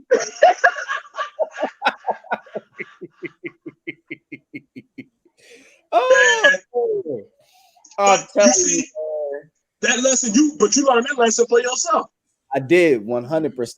You know what? Because you realize you had some things. I remember somebody talking about, like, I remember going my Lincoln truck and, you know, shoot, my cousin's my witness. Having to go in there, you think you're bad because you're paying 5 G's to get something fixed. I'm like, hell no. Now, especially when I got to pay another 5 G's to get the other item fixed on it, I'm like, yeah, this is stupid. I ain't never doing this again. I remember walking right in there, and I told him when I went to go even get another car, you know what? I ain't doing that. I'm going to something more economic because I got plans. And when you go into places with a different mentality, because most times when they see most blacks coming there, they'll hand you over to a specific location. I'll put it on everything. They'll put you in a specific location where they think you what you're gonna buy. And when I went over there and I saw them, I'm like, hey, everywhere I went, I'm like, I know what I want. This is what I want to do. Can you work it? Saw the numbers. I let them compete. I let them grind it out and do everything they want to do. And at the end of the day, I want what was the best for me. They're like, are you looking for a new car? I'm like, no, I don't want to pay money for a new car. I'm like, I don't want to do a new car. And I think Mackenzie might have said something like this in the notes talking about a new car. I don't know where it's at exactly, but the depreciation on a new car is ridiculous. It make no sense to get it. And when they, you know, it's like when you start, and Jordan put it the best. I remember this. Look at John. John said, I'm about to get a new truck. It's only because my boys are huge now, and we just had a new baby. I'm gonna let the wheel fall off. But you know what though? Like John with you on that, because I'm going through the same thing. Like, I don't want to get a truck, but we need the room. So you gotta get something bigger. Oh, John, I know what you're talking about. Like, somebody trying to come in. What is this? Somebody coming in. Oh, okay, never mind. I was like, huh? I'm about to say, what's going on? I'm about to say, what are you doing? I'll be like, oh, this Street Fighter. But yeah, I know, John, I know what you was talking about. But it come a time, like I end up getting, like I said, like I said, 2017 Traverse. I like, okay, let's get the Traverse, and we good to go. Because I normally, especially when we go out, what we tend to do, I normally have my kids, or if I have my fellas, I'm the oldest guy. So I normally have everybody with me. I'm like, hey, let's all ride together. We ain't stupid. We don't believe in wasting. We ain't got nothing to prove about wasting no gas. Let's all ride together. So, but other than that, I know this is a topic because we all like finance. We can talk about this all day. I want to get over into a topic. I'm only 24, but I learned so much by making the wrong decisions that I just can't sit back and watch anyone else make those same decisions. But you know what that makes you, Mackenzie? It makes you someone that's like unselfish. And that's the point of life. People don't realize when you make bad decisions, you're supposed to tell somebody, you know, like, look, hey, I did that before. Now, you can't make nobody do anything, but you like, hey, I did this before. I'm letting you know how it turned out. And this is what we should do. And that's the problem. Everybody want to think, I don't believe any knowledge I get, and anybody is my witness, I share it. I don't care what I've been through, I share it. I tell guys as much as I can, man, I'm telling you this so you don't have to go through what I went through. So you, bam. I try to keep guys up on game and ladies on game because I'm just one of the people that believe that success is, you know, it's too much of it out here. It ain't never, oh man, it's running out of success. So you know why I like that too? Because with some people, they don't want to admit their mistakes or things that they did wrong because they think people look at them stupid or like they don't know what they're doing versus looking at them like, hey, well, I did this. Don't do it. Don't go down this web path because this is what's going to happen. So I appreciate you sharing that, McKinsey, because, hey, a lot of people too embarrassed to share their faults and shortcomings. Mm-hmm. I just wanted to hit on real quick again. You know, I just came at Randy for not telling me to don't buy that Cadillac. That was when I first met him, and he ain't know me like that. He like, hey, do what you want to do, young brother. You know what I'm saying? Hey, but the back of his mind was saying something different. Like, you know, do what you want. Hey, that's nice, man. That's nice, bro. Dude, yeah, that's nice. But you know what it is? It's because when you start, as we start, like I said, me and Jordan hit it off from jump. So after I started seeing how it was, I was like, there you go. Just like even it's another young guy, Andre, who I mean, he took all my advice and ran. Oh, yeah, doing great. And shout out to him, man. One day I'm gonna have him on the show so y'all can hear some real text. Yeah. I mean, Randy, don't give me no advice unless you got on glasses. Stocks. This guy is Hey, you heard me, Randy? you Don't give me no advice unless you got on glasses. Man, I just told Jordan. So I've been trying like to take them off, but as soon as I take them off, get stupid. I'm like, dog. I can't see nothing. I can't. It's like I can see like right now I'm good, but when I gotta read because I'm looking at 2 different other monitors right here, I can't see nothing, man. Hey Mac, man, you see it's a difference in Randy. When he don't got the glasses on, we would have got a sex reference already. Like you gotta bang her. He got the glasses on. He been all night, okay? Always glasses off, man. McKenzie, do not take their side. Do not take their side on that, McKenzie. Do not say that. Hey, Pastor, let's get off the glasses, man. I'm trying to get vulgar in here, dog. I want to leave off. I mean, not leave off, but I do want to hit on sports right quick. McKenzie, don't you leave. We talking about football. Don't you leave. Hey, we gotta get on basketball too, bro. Some trades went down. Somebody got paid. Russell Westbrook got traded. Yeah, we broke that news right at the beginning. We broke that news at the beginning.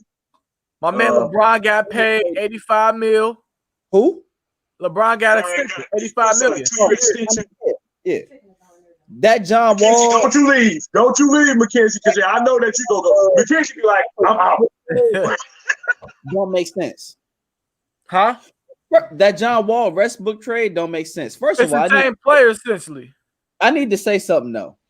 The Philadelphia Eagles, okay, they get on my entire last nerves. All right, y'all know I do my sports betting thing. The game over. They lost. You lost. That 2-point conversion that they converted killed me. Okay, because it annihilated my whole bet. I don't like people like that. What's wrong with Carson Wentz? Why you got to do that, man? Chill out. That's had to say that, man. You don't need to do that. You lost the game. The 2-point conversion didn't do nothing for you. Leave it alone. God damn.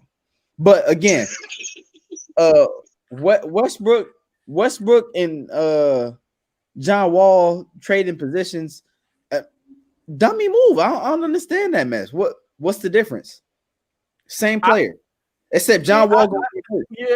I just think with that, I feel like John Wall played better defense, but he's injured more.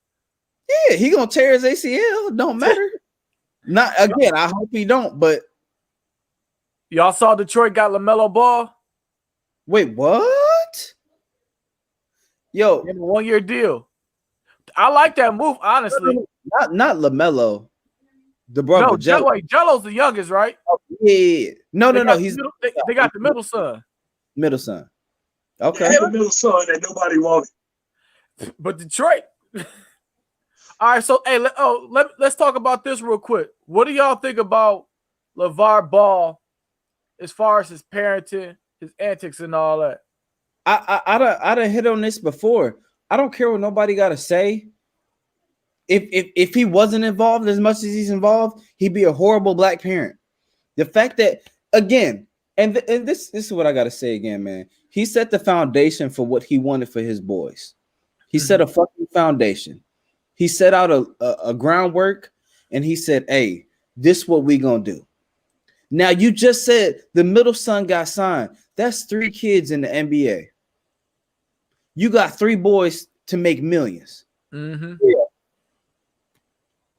You can't tell me nothing about that, man. I think, and here's the thing, though. I think when people think about LeVar, they think about all the antics and everything that goes into his personality is not looking at him as a father. And it's like the things they teach his boys, look, you don't got to get a deal with Nike. You can make your own deal.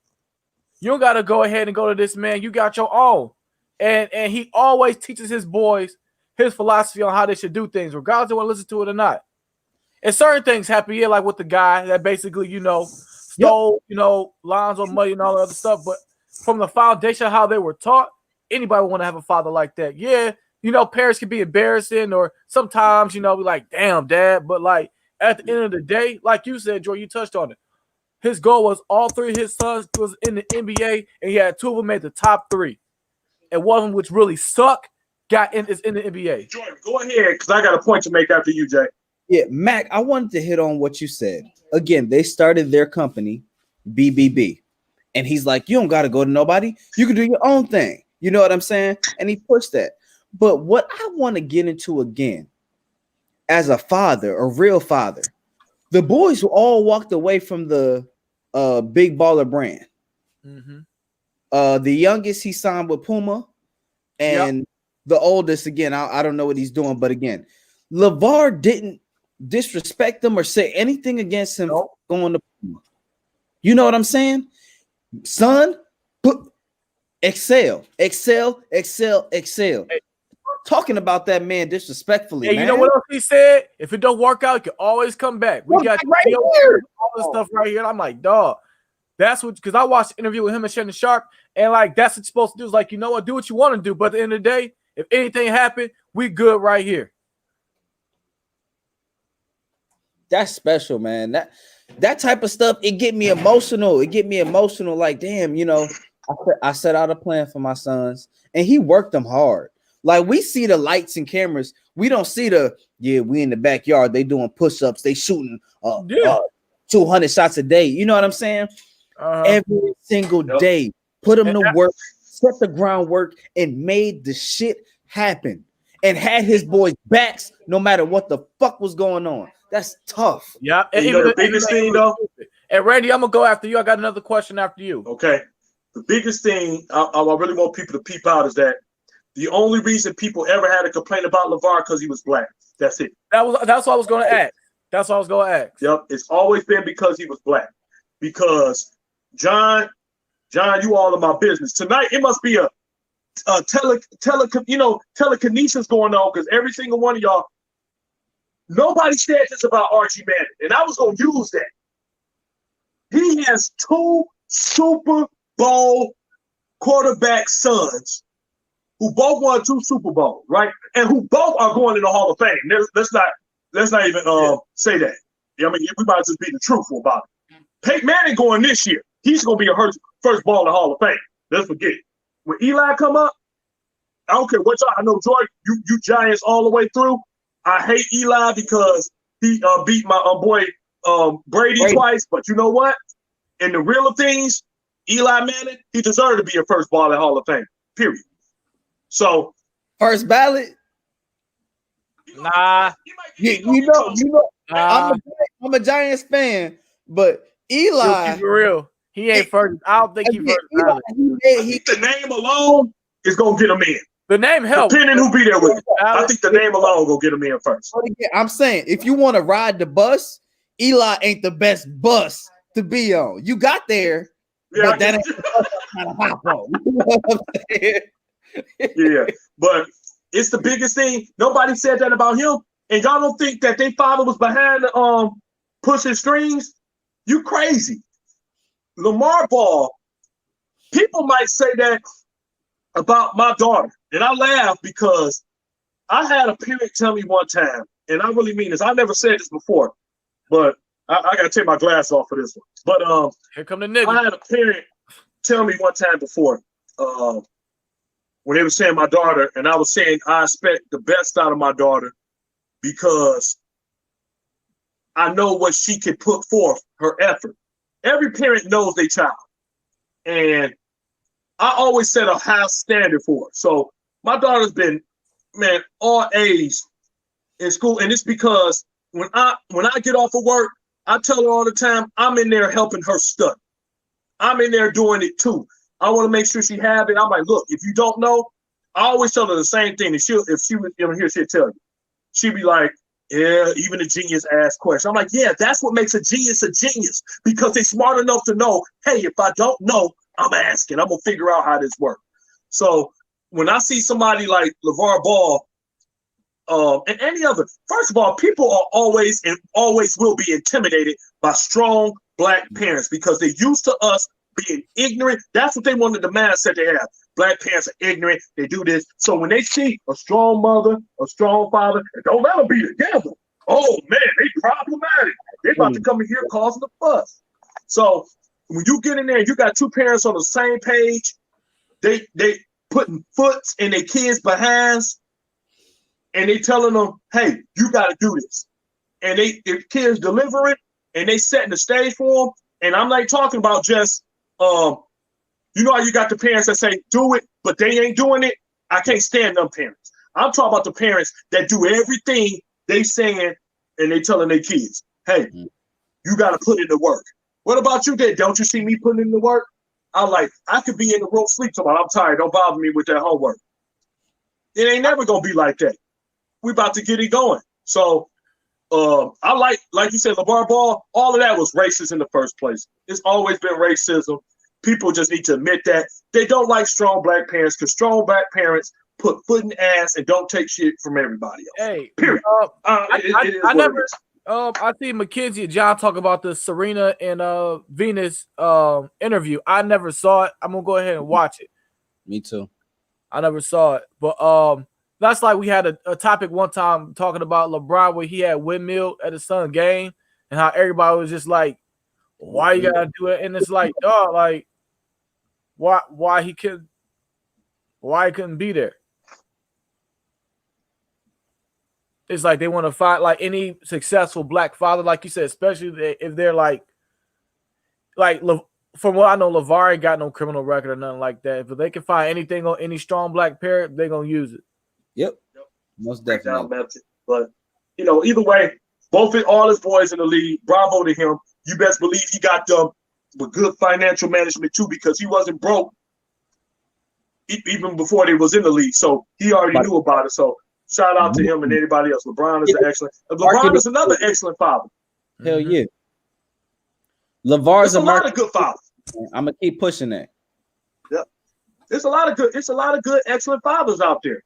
And mothers. I don't want to separate. Black parents are awesome when they when they get in there. And if you in here and you happen to be white and anything else, guess what? You can be an awesome parent too. We just happen to be Black, and that don't mean that you can't be awesome too. We just saying the narrative has been pushed so hard against our community that Black parents aren't nothing.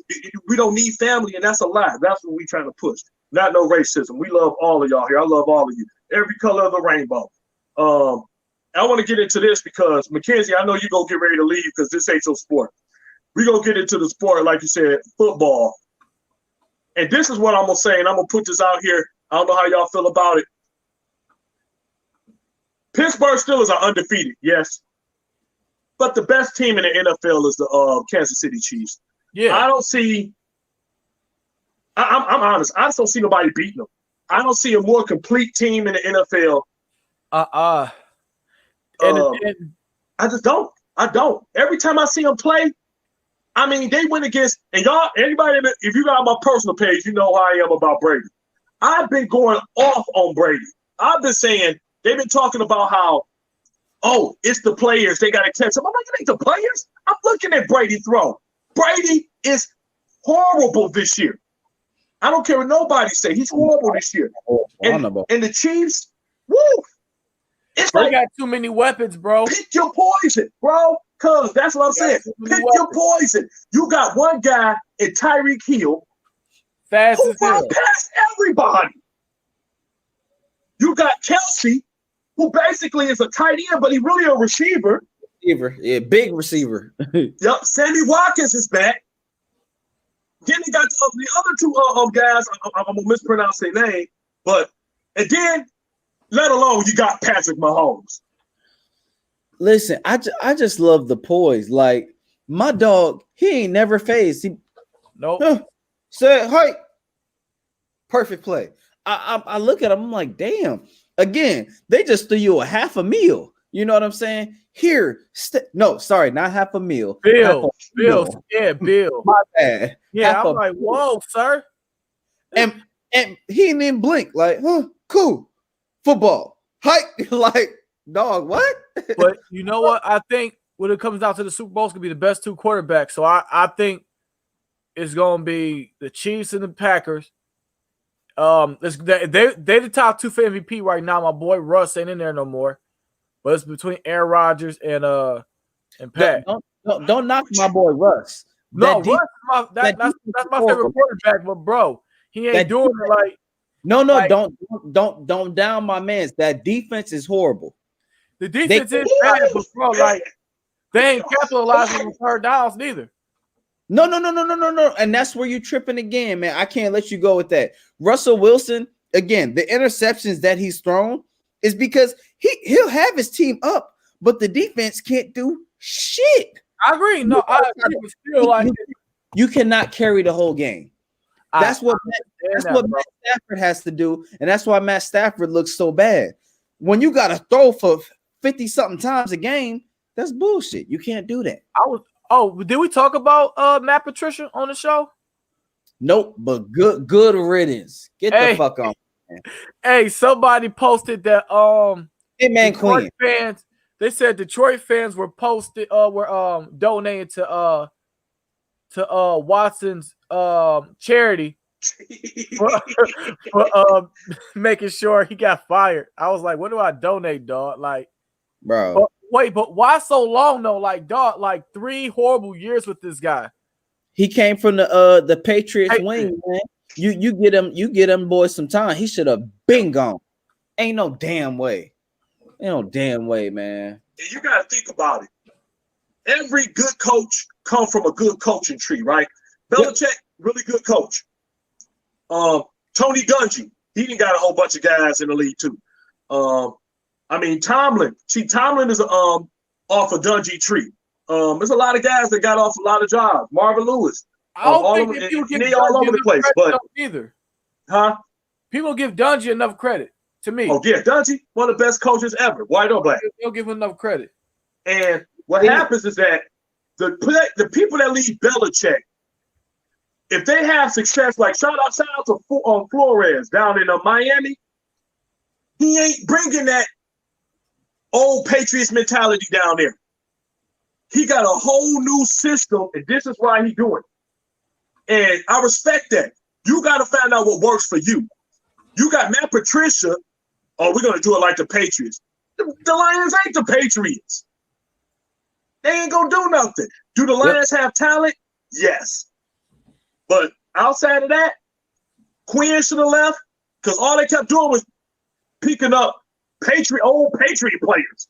Hey, let's get this old Patriot player. He was pretty good. Man, if you don't go look somewhere else, they look like they only look one way. They look to the east. I'm like, if you don't look at all these other people, man, come on, man, give me a break. Stafford? Stafford not the problem. And Kathy, I'm like, you can't come with that Stafford disrespect because y'all gotta stop doing that to that man. You're not throwing for 5,000 yards in a season consecutively, and somebody gonna tell you, oh, he's not that good. It's the organization and it's the team.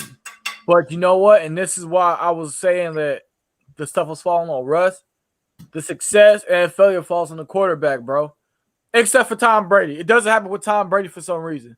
If the defense sucks, they still gonna blame the quarterback.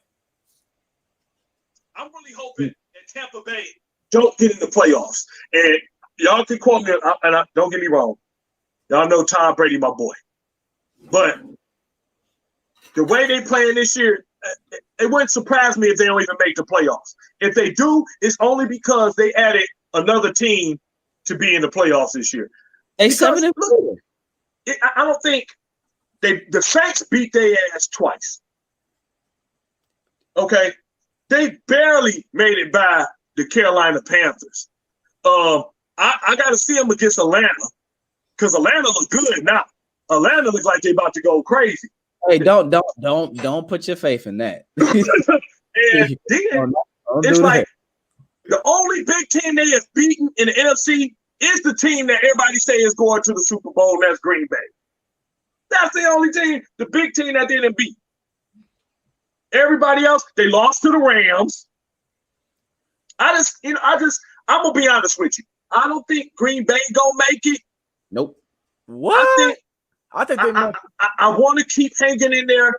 I'm hoping that the Seahawks defense do something. They got to do a little something better. But I'm telling y'all, the team y'all might want to watch out for, and I can't believe I'm saying this, it might be the Saints, and this is why. I think it might be that year that if he comes back, they definitely going to the Super Bowl. And I'm talking about Breeze. If Breeze makes it back in time and he good, I think they go to the Super Bowl in the NFC. I really do. I seen them when they clicking on all cylinders, and man, whew, that defense, their defense is crazy. Mm-hmm. And they got weapons galore too. So I read McKenzie question. Stafford ain't the problem, but I feel like, look, if Stafford leaves, I would want him to win a Super Bowl. I would want Stafford to win. I mean, we rebuild to do something else. I'd rather for the Lions to start all the way over, start from fresh, and build on what we got. But Matt ain't the problem. But if anything, I would want him, if he get traded or anything like that, I want him to go to a good organization to win. That's all I want from Matt Stafford. Look at Philip with the Colts, man. Huh? Look at Philip. You know why? Dog. Because the Colts have a solid offensive line, something the Lions never ever focus on. And they play with two quarterbacks. It's just I look at it. That's why I said Stafford. First of all, Stafford, man, look at Stafford's stats. People really don't look. This guy on any other team, he is a playoff regular, maybe at least one Super Bowl. Do we make some stupid plays? Yeah, but everybody do. Look at Tom Brady. I mean, think if Stafford, man, I just don't think he's the problem. I wasn't about to go. I was about to say something. I was like, no, I don't think it's that deep. But I think that the Lions, first of all, if the Lions ever going to make the Super Bowl, the Fords got to sell the team, and that ain't happening. Okay. I'm always giving Stafford a pass. Again, we say, oh, he threw that dumb interception. He has to throw the ball. He has to win every game himself. You can't play football like that. The defense not going to get a turnover for you to win. So you can't even rely on the defense to do anything. And they know you're throwing the ball. Okay? They run 3 passing plays on all they do. It's like, all right, pass. That's it. Passing plays on 1st and goal at the 1 yard line. I'm saying like, if y'all can't get 1 yard running the ball, y'all don't deserve to be in the Hold on, wait. I gotta defend that too. All our running backs be ass though. Like we never have any good running backs. We got Adrian Peterson, for Christ's sake, dog. Best, huh? Javid Best had came to the Lions, and he was doing smooth. Then he got hurt and never to be heard from again. Yeah, but he was looking good. But we say this every year. What is it? Kerryon Johnson again. Oh, he looking good, and then injury. What the hell be happening? Reggie Bush. He the last 1,000-yard rusher, right? Yep. that the Lions got like 1,001 yards. I think he got like barely over 1,000. He like 1,001 yards. He's fucking. That's that Kardashian booty. Listen, Reggie Bush was running for his life. Okay, man. You ain't lying about that. You ain't lying about that. I just wish. I don't know. Let me ask everybody out here. Do y'all think the Lions are going to ever win a Super Bowl in our lifetime? No. Mackenzie, what are you talking about? I don't even know what. Nah, bro. What can he do? It ain't never gonna happen. I'll be happy if they make a playoff appearance to get past the first round. I'll die happy.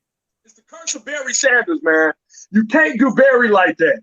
Barry Sanders, we ain't had a good rusher since Barry Sanders. They put that stat up, and I was like, and Barry Sanders ain't never bad-mouthed the Lions. Now, Calvin Johnson, on the other hand, hey, he be bad-mouthing the Lions. Y'all saw that podcast he did with Matt Barnes? He said, who was that? Aaron Rodgers, like, man, you can be a player. He said, yeah, man, I want to. He was gold, man. I was like, man, Calvin, I thought you was a nice guy. Calvin was behind the scenes talking about the Lions. Like, hey, that's why, hey, because he up for the Hall of Fame this year, too.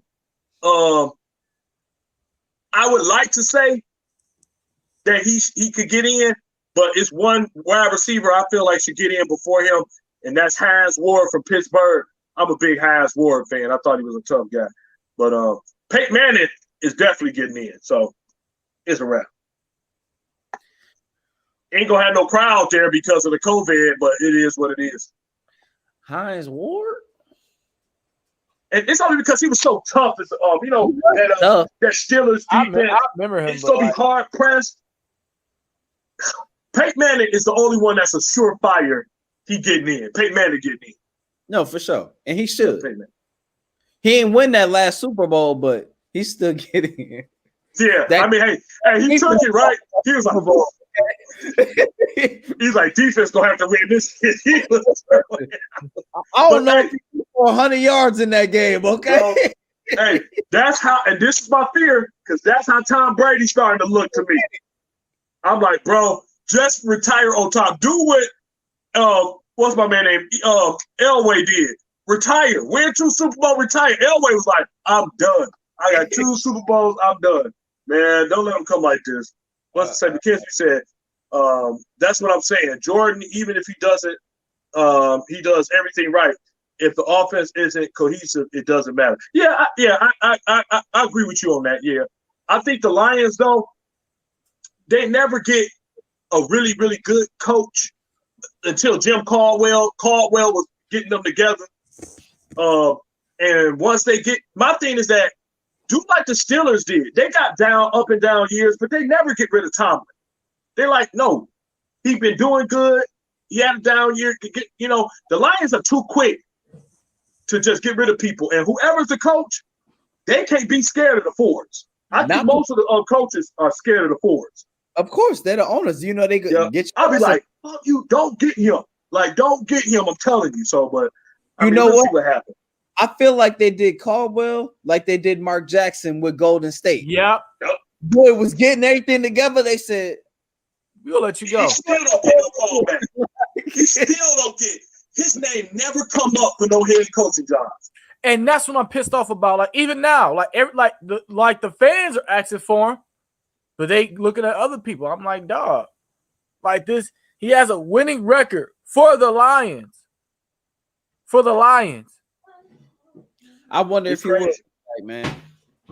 Now, before we go, I know I got to do this with y'all. I know it's halfway during the season. We got basketball getting ready to come up. And it's going to be funny to see what's going to happen. I know they're trying to get it back to be cohesive so they can get on the 82 game. So that's why they're putting it now. So that way, hopefully when the summertime they go, then they can go right back to the 82 game season.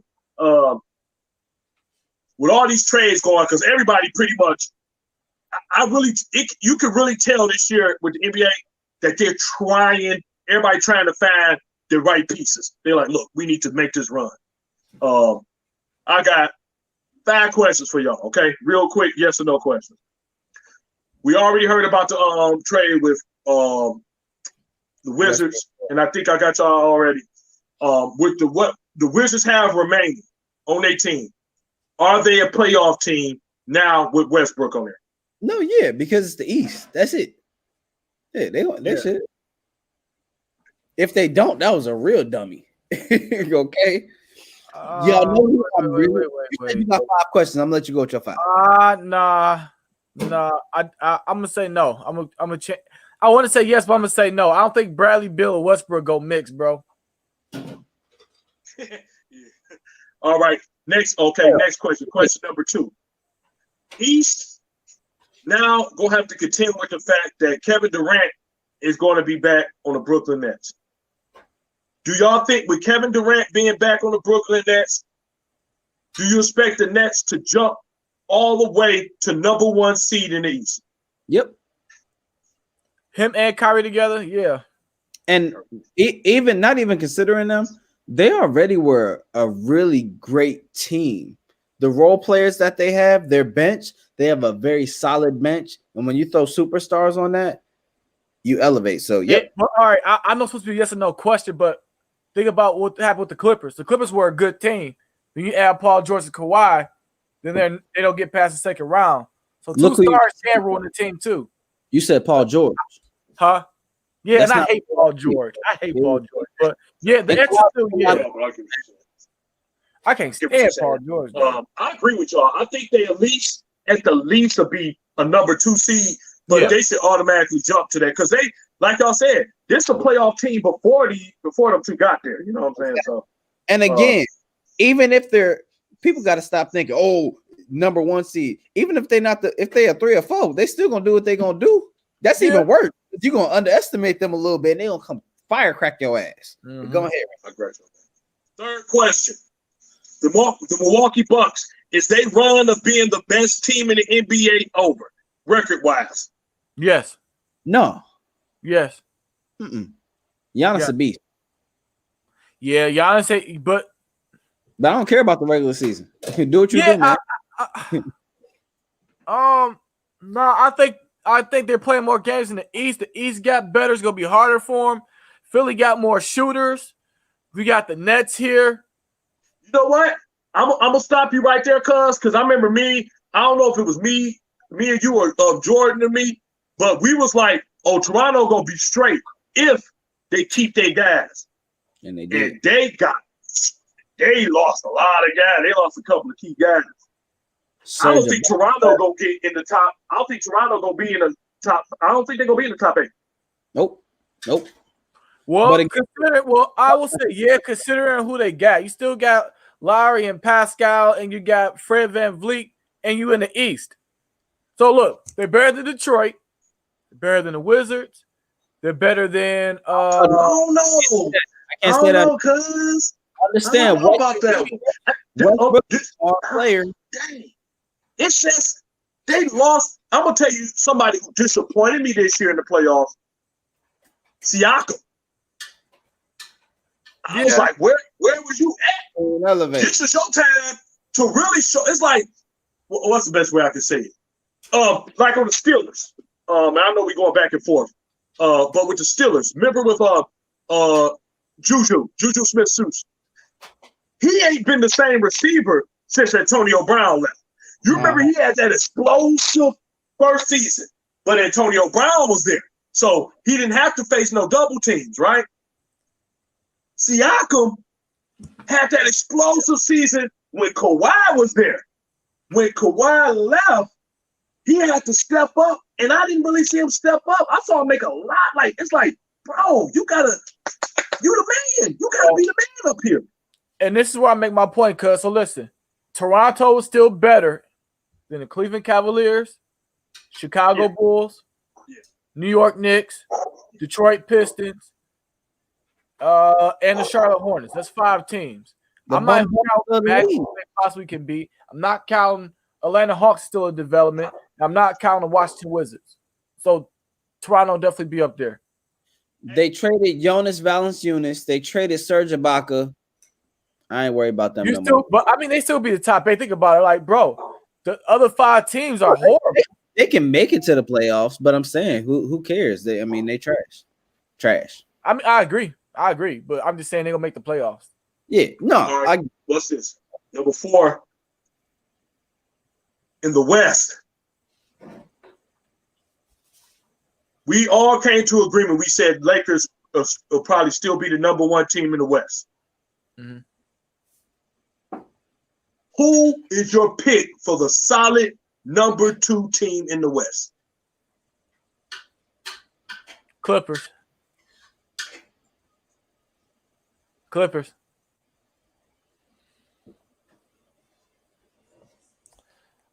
You know what? I retract it. All right, I got 2. I'm sorry. I got 2. You gotta say what, bro? You gotta say what, because I think I got one. Oh shit! I'm trying to say the Nuggets. I was gonna lean Nuggets. And this is my next thing, and I'm surprised I haven't heard people talking about it. Them Phoenix Suns about to get in that ass. Okay, Phoenix look good, man. I loved that move. Chris Paul is a natural born leader. He will get them young boys into shape. Devin Booker is about to be happy. DeAndre Ayton is going to become a better player on that pick and roll with Chris Paul. They about to do some things. And you see what Chris Paul did with OKC? That should never have happened. That should have never happened. Absolutely right. You're absolutely right. But and the Phoenix Suns have the talent. Just watch it, bro. Just watch it. Listen, if they get in the 7 or 8 seed, if they get like the 6th seed, they'll go to the next round. I don't think, and as much as I don't like Paul George, I don't think you know what? They probably could beat the Clippers with that matchup. They could beat the Clippers with that matchup. If they go in the 7th seed, Clippers go number 2, they'll be with that matchup. I don't think the Clippers got the leadership, and I don't think they got the versatility to deal with them. I think it's 2 teams that people need to watch out for. I'm gonna tell you what I like about the West. Them young teams is awesome. They balling. And it's 2 young teams that I remember after talking to you, cuz I had to go back and just look, and I'm like, why? How could I forget about this team?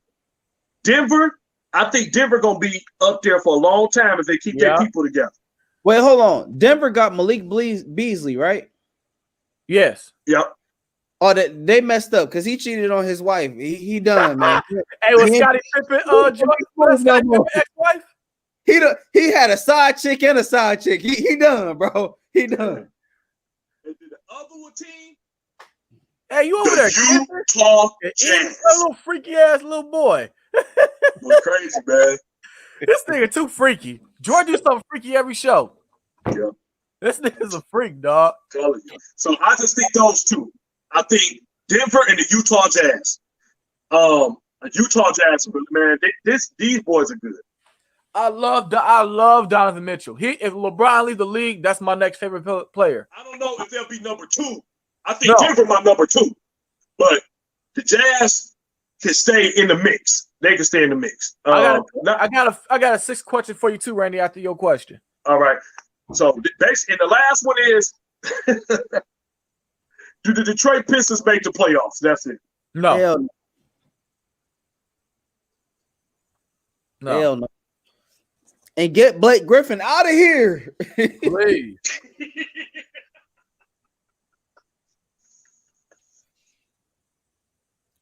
Yeah, Larsa kind of fine though. I didn't know she was that fine. I just saw her today. Hey, was she like 46? I don't know. Larsa Pippen. Huh. Hey, but look, so my question is, right? Do you, and because I talked to people about it, do y'all have faith in the LA Clippers? No. Yeah. No, but they lost Montrezl Harrell, so never mind. I'm gonna tell you this is my opinion. The Los Angeles Clippers look like a smaller Spurs in their down years. And I just don't think they could do it. Y'all remember the Spurs were the staple of the West.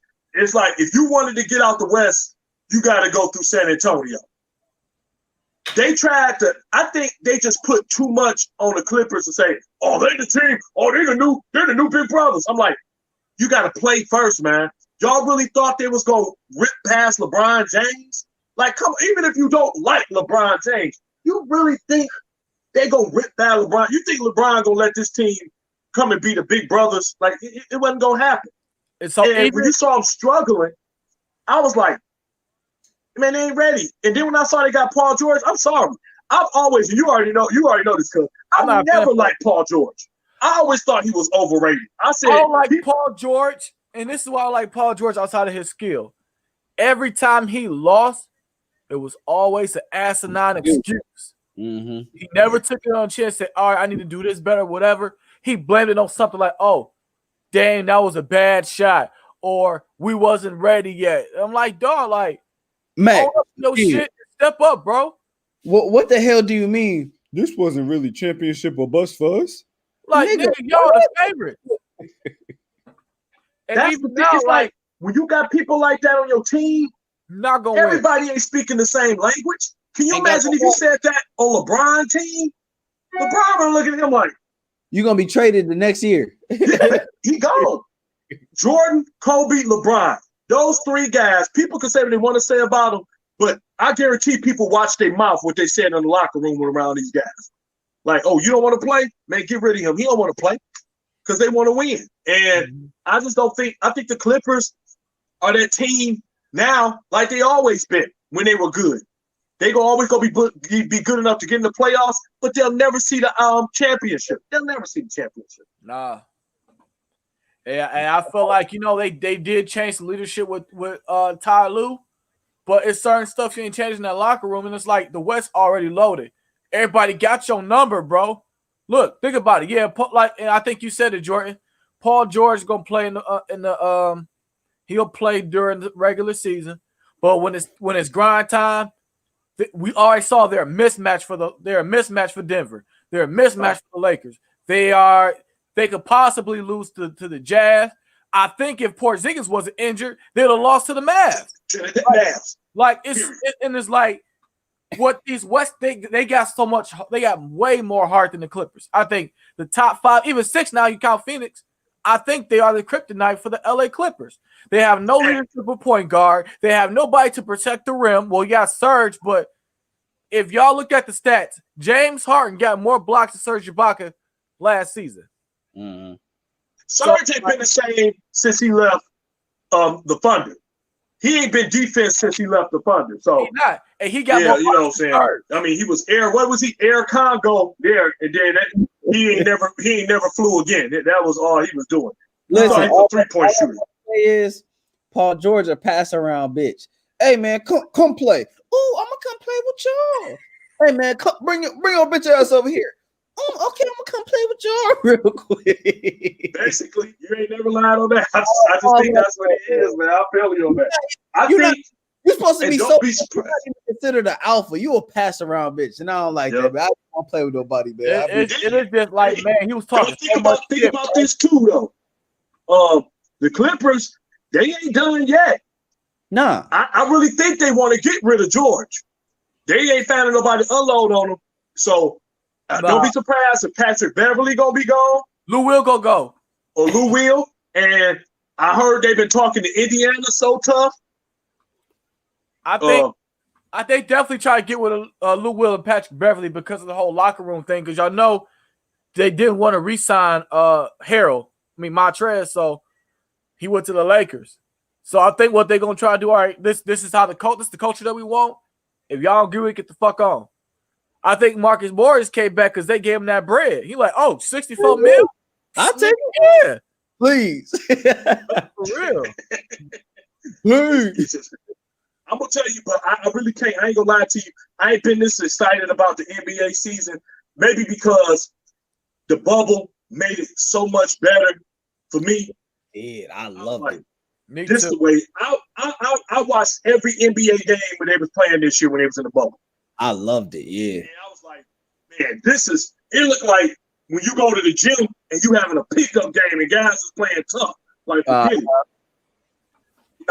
These guys are millionaires. them boys was bowling. Okay, right, man. I love it all. And I have a love for Jamal Murray, man. I rock with dog, man. He a dog. He a dog. He was trying to get him out of there, man. I love when I see young guys just say, it seems like the young guys now, like, man, we just go ball. They didn't got and what I respect about Jamal Murray and the Denver Nuggets, even though the Lakers beat them, they played the Lakers with everything. Yep. They was playing the Lakers tough. He a dog. Okay, he a dog. LeBron, I remember, I don't know if y'all remember the other thing when LeBron was looking at Murray and he was just kept coming. LeBron was on like going down the court like this young motherfucker is just balling. And you know what? We said a lot about them, but Miami, man, I hope y'all do. I hope they get better next season too, but I don't know what's gonna happen with them. They're gonna be scary. Look, if they get any good piece, they're gonna be scary. They waiting on Giannis, but I think I don't know, man. They should have did something to kind of get them something, for this year coming up. But they some dogs too. They just don't got enough, but they some dogs. I heard they tried to trade for Bradley. Still be the same because from what I'm understanding, they all go play in their stadiums, but the fans still not allowed. Okay. They don't like it though. I think it's really hard for the players, but I mean, like I said, I love watching it. The players talking about they don't like it. From what I saw and what I loved with watching the Lakers, again, all these, everything's changing. And what do tough people do? Hey, I don't care what's going on. They came tunnel vision. Yep. This is what we doing. They got focused, and that was it. I love it. So I know it's late. Jordan got to go. Look, nigga, hey, we got to go. Like, hey, Jordan really do got to go. You wasn't here for the first part. Jordan really do got to go. Because Don was so mad. So, I mean, yeah, I know it's the end of the show, y'all. We appreciate y'all. Next week, Wednesday, back regular time, 7:30, just for everybody. I'm gonna let my guys go ahead and say they if they got anything to say, we'll go ahead and close it out. But again, 7:30 next week show. And then we'll take it from there. We will be broadcasting the week of Christmas because Christmas fall on a Friday this year. So cool. Just to let y'all know, we will broadcast on that. All right, everybody, thank y'all for tuning in. Please continue to share, like, and subscribe, and we'll see y'all next week. I'm sorry for cussing, but I really fuck with y'all, man, because y'all dwindle in as y'all come, and y'all be in the motherfucking comments, and y'all give us conversation, y'all share, y'all like. We really, really, really do appreciate y'all, man. I enjoy coming on here. And a part of that enjoyment is to come in with all of y'all in these comments and have this conversation, man. It's beautiful. And I love everybody that sends me messages away from the live show. Hey, man, y'all coming on? Y'all on Wednesday? Oh, I can't wait, man. I like the vibe y'all got. I love it. I love it. Again, man, we appreciate y'all so much. Thank you. Absolutely, man. And again, Unfiltered. I'll put my glasses back on so I can seem a little bit more smarter than what I am. Want to thank all y'all. God bless. We will see y'all all next week, 7:30 Wednesday. Y'all have a good one.